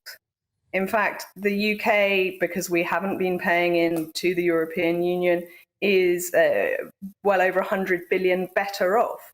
That those who never wanted us to leave want us to now think that every problem our country faces is the fault of Brexit. Well, it's simply not true. Indeed so. Do you think that Rishi Sunak is the right man to make the best of Brexit? He was a Brexit supporter and showed some political courage in backing Brexit, given the fact that at the time his boss was arch Remainer David Cameron. But there are many on the Tory backbenches who don't really feel his heart's in it. I think there's many in the country who feel that, and I hope he proves them wrong. That I don't think the Tory backbenchers have necessarily shown the wisest judgments to this point. But all I can hope is that Rishi proves that he is the man to take us through the rest of Brexit. There is still much, much to do, not only sorting out Northern Ireland, but getting rid of all the ridiculous laws that came in under the auspices of European law. That has to be changed. And if and when it is, we will have much greater opportunities to run ourselves and be a more prosperous nation.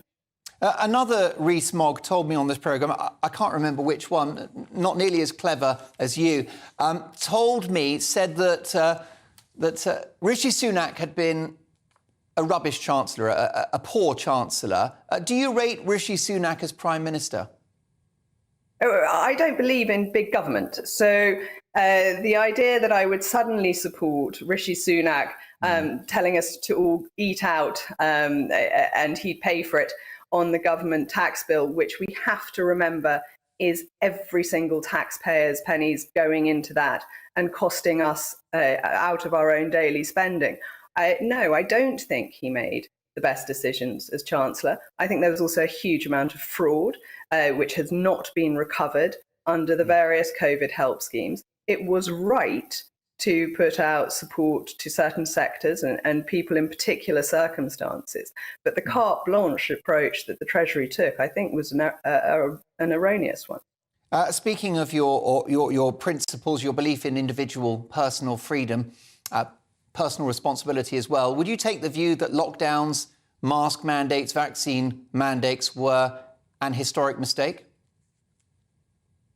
The proof will be in the pudding, and figures are still coming out. But from what I've seen so far, the Swedish, for example, did far better than any of the countries that tried to lock up its citizens as hard as possible.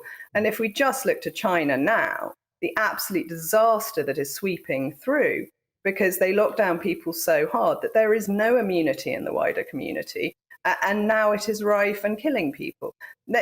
I think I'm not a scientist, I'm not going to claim to be, but I think morally it's a very questionable thing to ask people to live in isolation. And also, you are an economist, and there was no cost-benefit analysis of lockdowns, was there?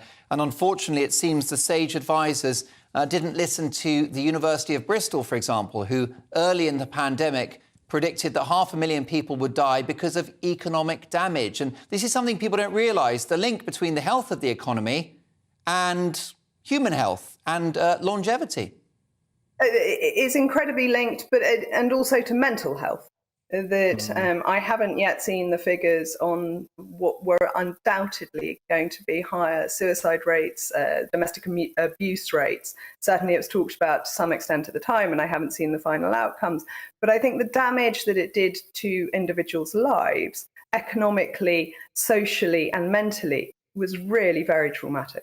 Now, I think you could make a rich contribution to the House of Commons and public life. You've had a couple of goes at becoming an MP. Would you like to try again? What are your ambitions going forward, Annucita? Well, I did say once before that I had absolutely no ambitions to return to politics. And unfortunately, it got to such a terrible state of affairs under Theresa May, completely ignoring the British people's democratic will, that I felt I had to. But I'm so happy to not be in Parliament at the moment. I think it is A, a viper's nest, and B, a horrible world, particularly for women, with social media and physical attacks going on. Our MPs actually face quite an unpleasant workplace, and I'm glad I'm not with them. Annucita Rees-Mogg, do join us in the studio soon. I would love to. Thank you so much, Mark. Great stuff, great chat. There you go. Your reaction, Mark at gbnews.uk. We've got the papers next.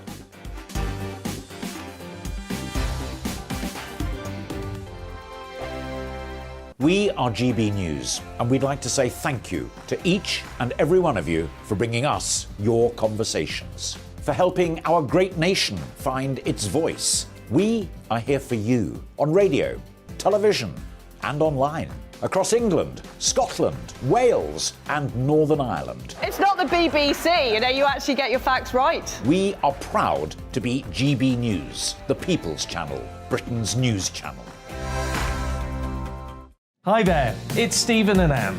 At breakfast from 6 a.m, you'll always be caught up with everything you need to know, the latest headlines, opinions and debates. We'll bring you the good news and the bad, but most of all, we're here for you. Remember, send in your views and let us know what you would like us to talk about.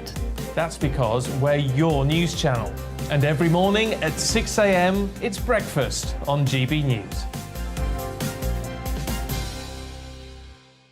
Monday to Thursday on GB News, it's Bev Turner Today from 10 a.m. We're going to be here for you, our GB News family, to keep you up to date, but also make you smile. The guy went from puberty to adultery. And I can't wait to bring a few of my own opinions. I have no time for cultural totalitarianism. We'll engage in passionate, but always polite debate, with your thoughts and opinions at the centre of it all. Only on GB News, the People's Channel, Britain's news channel. Join me, Nana Akue, Saturday and Sunday afternoons on GB News. Expect fiery debate and passionate discussion as me and my panel tackle some of the biggest topics hitting the headlines. It's a place for everyone's opinion. No one gets cancelled, but no one gets an easy ride. Oh, she's on it today! Be ready for conversations that are fierce, frank, and of course, fun. Every Saturday and Sunday afternoon from 4 p.m. on GB News, the People's Channel. Join my show Farage, 7 p.m. till 8 p.m. Monday through Thursday, and there you will get opinion, analysis, debate, and I'll cover stories that nobody else dares to touch. You've been cancelled. Join the club. Oh my goodness me. And then for the last 15 minutes, talking pints. We're over a drink. We have a civilised conversation with someone. We very often disagree, but we do it in a grown-up way. Come and join me on Farage. We are GB News, the People's Channel. And right across the United Kingdom. You can find us on Sky Channel 512, Virgin Media Channel 604, Freesat Channel 216, Freeview Channel 236, and YouView Channel 236. You can also take us with you on DAB Plus Radio, with the GB News app and at the website gbnews.uk. We're absolutely everywhere. Come join us on GB News, the People's Channel, Britain's news channel.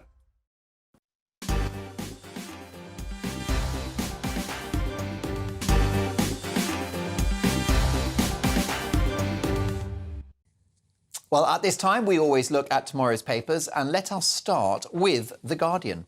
And they lead with the following. PM looks at one-off cash offer to end nurses' strike. Rishi Sunak opened the door to a pay deal for striking nurses when ministers meet health unions for talks tomorrow, with the Prime Minister signalling for the first time a willingness to address demands for help with the cost of living. As I predicted in my Big Opinion monologue, a deal there appears to be in the offing. By the way, the strikes were the topic of my Big Opinion monologue, which our excellent digital team have crafted into a video on Twitter at GB News. Props to Connor for that. Do check it out. Care homes double fees to take on NHS patients. And the Metro now. King puts on brave face. Not a spare in the world.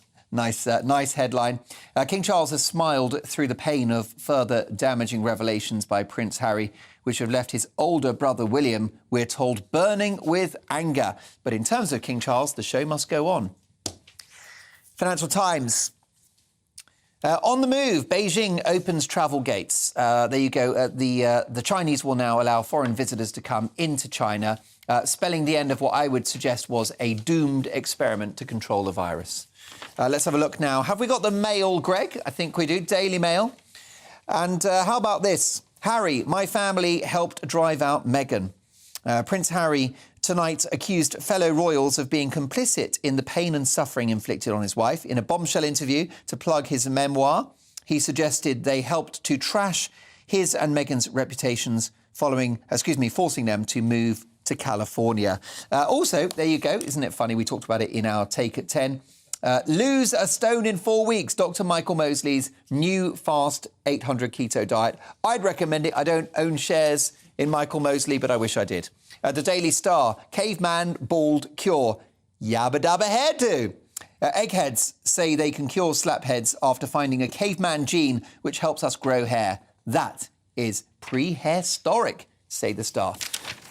With a bit of much-needed levity, let's get reaction now from my brilliant panel of Albi Amankona, who is a top political commentator and a very good friend of this show. Always compelling, very wise in what he's got to say.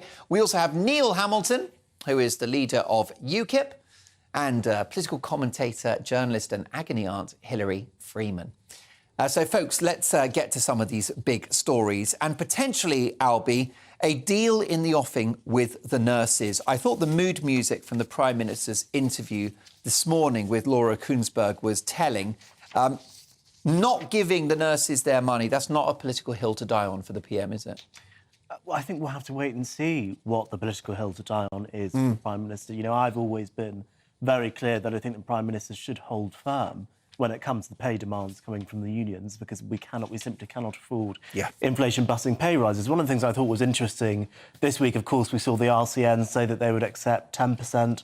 I think the rise that the independent pay review body recommended was 4.75%. So there could be a landing zone in between that 4.75% and 10% that the government can land on and that the RCN can land on, so that we can prevent the strikes and get people healthy again and nurses working again. Albion Ancona, in exchange for some modernisation, accepting more efficient practices and better use of technology, don't you think that ought to be the theme of these negotiations, whether it's the nurses, the posties or the rail drivers? I think it absolutely should be the theme of all negotiations. Well, actually, it should just be the theme of how we run our public services and private organisations anyway. Yeah. Because in the private sector, they have to innovate, they have to be efficient in order to be profitable, and there's no reason why we shouldn't be taking the best practices from the private sector and implementing in the public sector so we get more bang for our buck. Neil Hamilton, how would you handle these wage demands? Would you settle with the nurses? What would you say to Mick Lynch? What would you say to the posties, the school teachers, the civil servants, the grave diggers? Uncle Tom Cobley and all. No, well, I agree. GB News presenters? Yeah.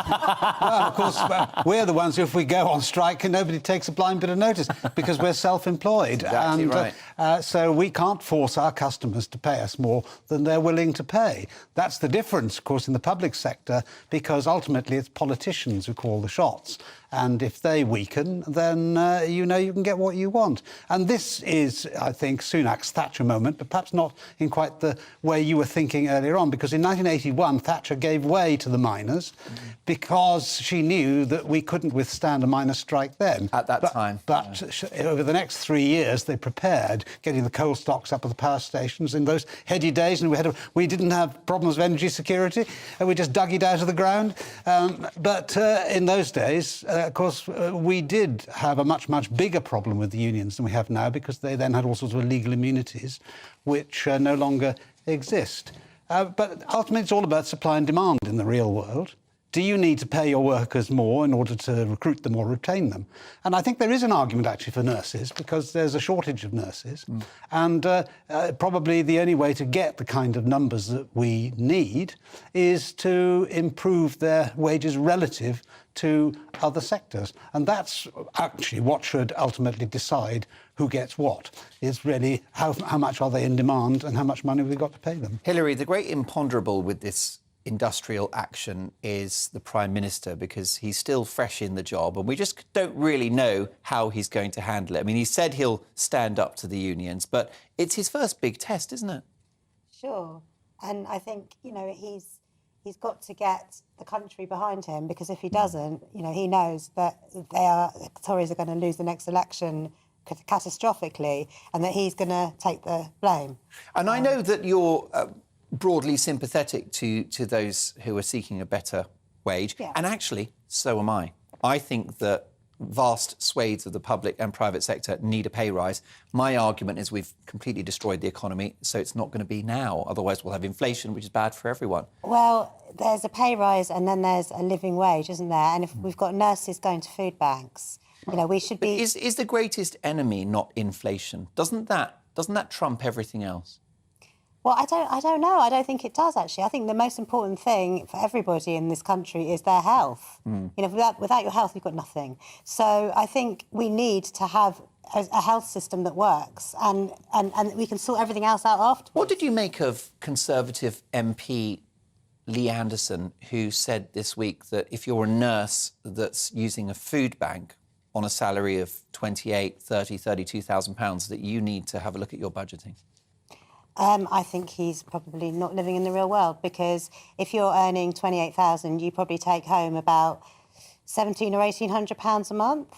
And if you're paying rent in London, let's say, that's your entire salary.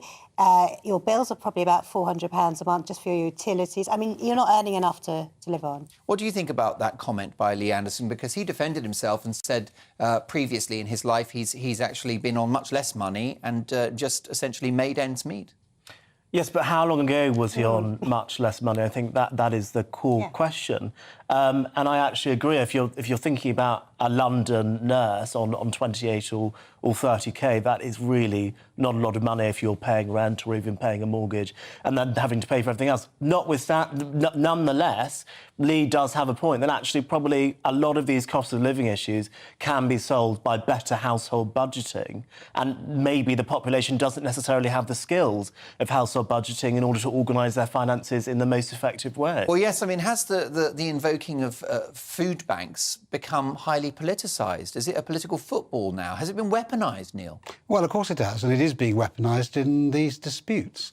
And the idea that nurses have to go to food banks, there'd be a very extraordinary set of household circumstances for a nurse who's earning more than the average wage in the country, whether it's in London or anywhere else in the country, is having to go to food banks when the vast majority of people don't. What always amazes me if I go into hospital to see how many nurses there are who are, they may not be obese, but certainly overweight. Maybe they're kind of mobile food banks, are they? Walking around hospitals. But that is nonsense. Nurses on average are paid more than the average worker in this country. Now, I'm not disparaging nurses. Obviously, it's a tremendously difficult, stressful job, and I certainly wouldn't want to do lots of things that nurses have to do. But ultimately, it's a question of supply and demand, as I said. And if we need more nurses and we need to pay them more in order to attract more people into the profession, that's what we've got to do. But where's the money to come from? Somebody has to make that choice. At the end of the day, the Chancellor of the Exchequer has to decide who gets what amongst the different government departments. So if there's more for the Department of Health, probably it's going to be less for something else. Maybe HS2 should be scrapped. Briefly, if you can, you mentioned obesity and the nurses. Lose a stone in 4 weeks. Michael Mosley's book is making headlines, as has my Take at 10 tonight, all about obesity. I think if you tackle that, you fix the NHS. What's your view? We didn't get a chance to hear what you think in Albie, so Neil. Well, I certainly need to lose a stone. So look, it's all muscle, and I heard that Christine loves every inch of you. The more, the better. But she doesn't say how many inches. Does she? It's well, I'm certainly intrigued by that, and I'll take a leaf out of your book. Well, I Mark. wouldn't change a thing about you, but Albie, all I've got to say is I look at you and I go, right, I just want some of what you've had. Oh gosh, well, thank you very much. I think you're what the young people call buff. Oh, well, I don't know about that. Tell that to the gay boys of London. Let's have a look. But what I will say on, obesity, I just think we need to get back to the simple message of eat less, move more, everything in moderation, and just live healthily. There you go, a sensible message indeed. Well, let me tell you that interview with Prince Harry has come off air, and we will get an exclusive reaction next. Don't go anywhere.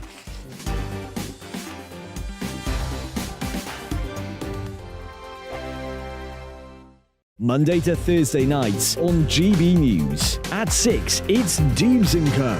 7 o'clock, Farage. At 8, join Mark Stein. And at 9, Dan Wootton Tonight, followed by Headliners. On TV, radio and online.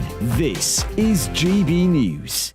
Here on GB News Live, we'll be keeping you in the picture, finding out what's happening across the country and finding out why it matters to you. We'll have the facts fast with our team of reporters and specialist correspondents. Wherever it's happening, we'll be there from 12 noon on TV, radio and online. GB News, the People's Channel, Britain's news channel. Hello, I'm Michelle Dewberry, and you can join me every weekday 6 till 7 on Dubes & Co. Me and my panel will get stuck right into the day's events, and I can tell you, in fact, I can warn you, expect some robust debates, some strong opinions and perspectives from both sides of the fence. It's about you at home as well. I love to read out all of your comments, or at least as many as I can. So join me, Michelle Dewberry, Monday to Friday, 6 till 7 on Dubes & Co. We are GB News, the People's Channel. Why not take us home with you by visiting the GB News shop at gbnews.store. You'll find all the official merchandise, a really good present actually for yourself, your friends or your family. We ship across the UK mainland at no extra cost. GB News, the People's Channel. I'm Mark White. As GB News Home and Security Editor, I cover those key issues that are so important to you. Our authorities, our communities doing all they can to combat violent crime. With the public services under unbearable strain, why are we still failing to control our borders? Defence, the first priority of any government, has been continually hollowed out. Can we trust our politicians to protect the armed forces? Join me, Mark White, on GB News. We are GB News, right across the nation. You can get us on television, on radio, on digital. We're absolutely everywhere. Amazing! You see, amazing! You remind me of me in the European Parliament. But here's the most important bit. We are not part of the mainstream establishment. We think and speak just like you do. We are the People's Channel. Magnificent. That's really, really thoughtful. Come and join us on GB News, the People's News Channel.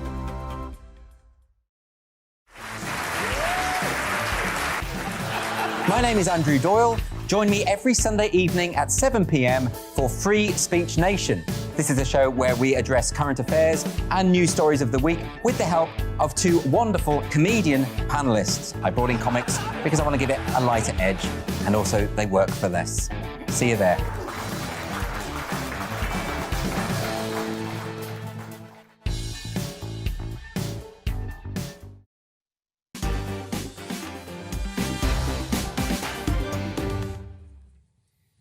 Well, let me tell you that the bombshell interview with Prince Harry on ITV has finished airing, and here is a clip.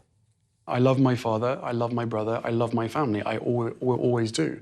Nothing of what I've done in this book or otherwise has ever been to, any intention to harm them or hurt them. You know, the truth is something that I need to rely on. And after many, many years of lies being told about me and my family, there comes a point where, you know, again, going back to the relationship between certain members of the family and the tabloid press, those certain members have decided to get into bed with the devil. Wow. Well, Richard Fitzwilliams is a top royal commentator who has watched it, so you don't have to. Hi, Richard. Hello. Richard, what are the takeaway moments from this interview, would you say? What stands out? What stands out is that Harry is someone who is unquestionably extremely angry. There is absolutely no doubt, and this comes out time and time again, and you've just played a clip of it, is an obsession with the feeling that senior royals, almost certainly, meaning his father and his brother, it's a very, very tough interview when it comes to comments made about William, are conniving with the press, especially the tabloid press, and it was the pressure from that and the results of that that forced him and Meghan, who were anxious to serve, to leave Britain. And essentially, it's a giant conspiracy theory. There is, of course, a great deal about Diana, but there too, sympathise though one does with the tragedy of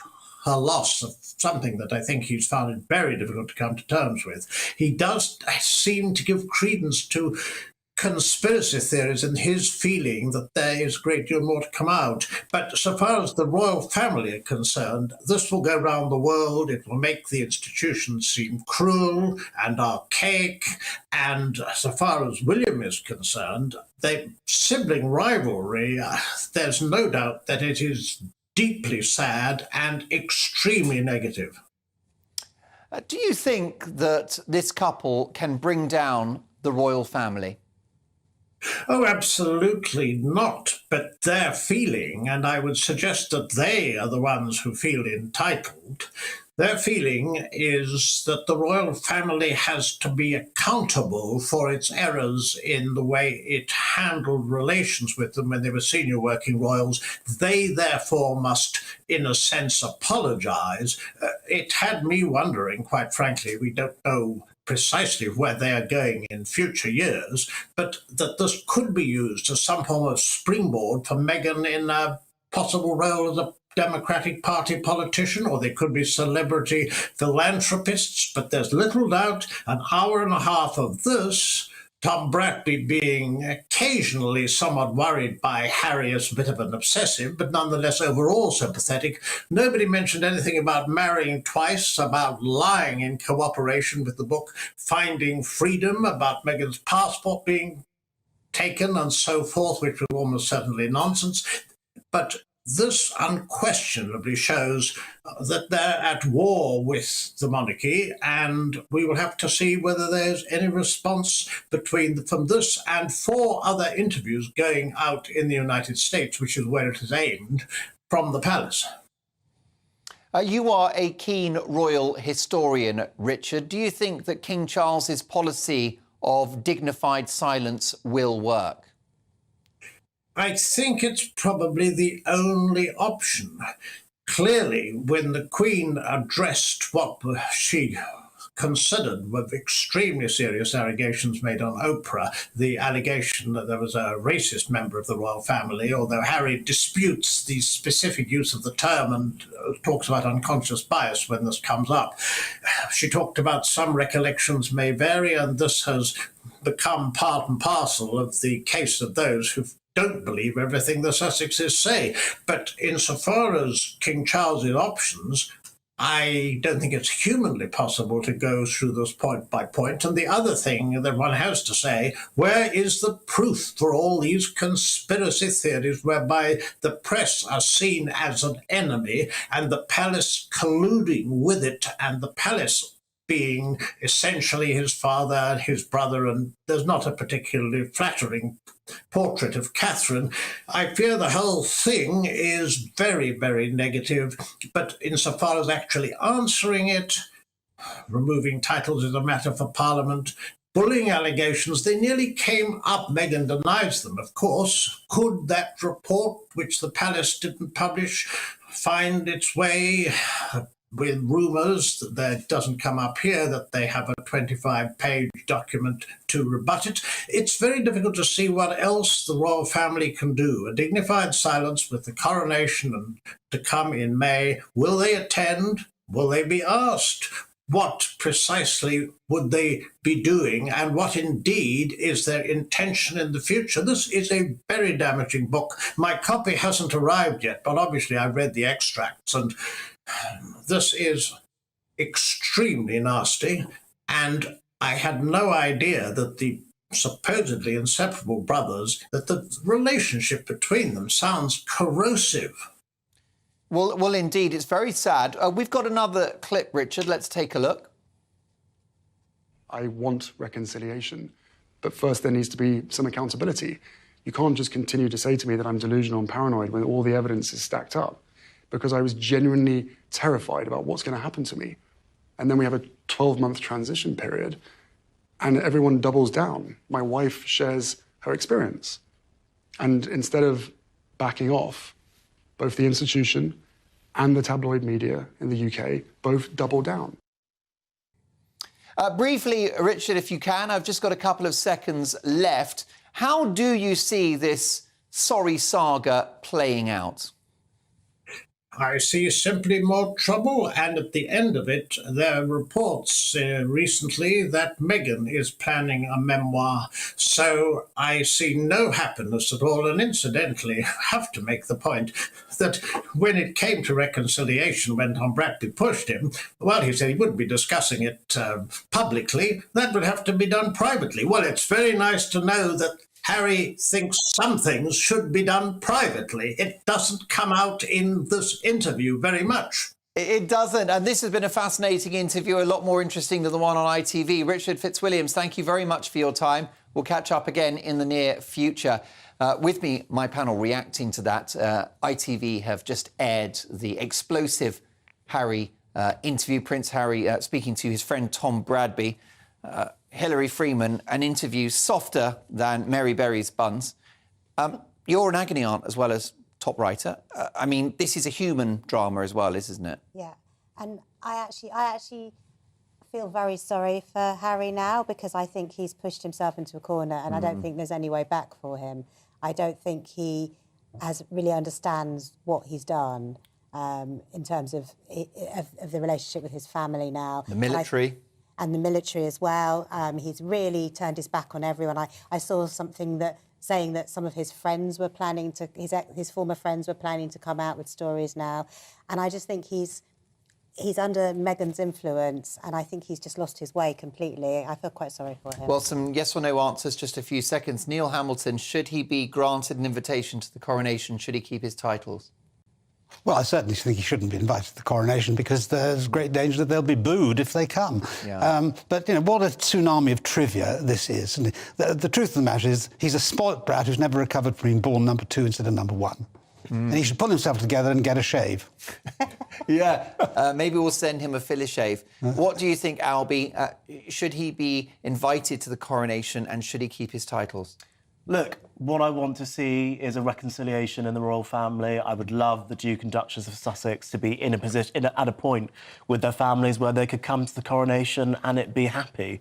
I'm not sure that's going to happen, given what's happened in the last year. I completely agree. And very briefly, Hilary, I'm a bit worried about this kid, actually. Yeah, I am too. And if you think about the Caroline Flack story, TV presenter, took her own life. God forbid that should happen. But we have to be careful with Harry, don't we? That something appalling doesn't happen. That is something that I've seen a lot of people talking about, you know, that he is suicide risk. We can go on TV and we can go, he's a numpty and he's this and he's that. Yeah. But he is a person. He's a human. And you're a bit of a student of human nature. He's not a well bunny, is he? No, I definitely think that he has mental health issues, and I think he's just lost his way completely. Yeah, and you can just see it in his eyes, don't you think? I feel like his face is so drawn and washed out. Yeah. Maybe he should get a proper job. That might sort him out. That might do it. Maybe he should help you at UKIP. Well, we are, how should I say, a haven for people who've got all sorts of problems. But not you. That's the ambition of the century. Yeah, exactly. One problem they don't have is the brilliant Neil Hamilton, one of my favourite contributors to the show. Thank you, Neil. Thank you, Albie. Thank you, Hilary. And thank you for your wonderful company all evening and all weekend. I'm back on Friday at 9, but stick around because I'm doing Headliners.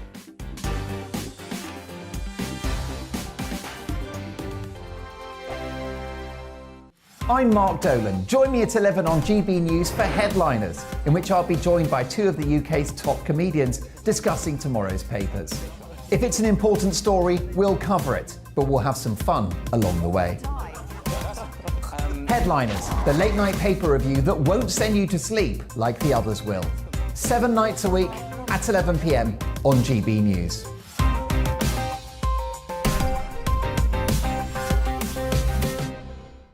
Monday to Thursday nights on GB News. At 6, it's Dubes & Co. 7 o'clock, Farage. At 8, join Mark Stein. And at 9, Dan Wootton Tonight, followed by Headliners. On TV, radio and online. This is GB News. Monday to Thursday, 9 p.m. till 11 p.m. Join me, Dan Wootton. I'll bring you the sharpest takes and hottest debates. Do you not believe in prison? I don't believe in prison. I'm completely stunned. I guarantee you there'll be no spin, no bias, no censorship. I actually was personally quite offended by it. And no reason to go to bed. So I guess they've always been quite woke. That's Dan Wootton Tonight on TV, radio and online. Monday to Thursday from 9 p.m. till 11 p.m. on GB News. The People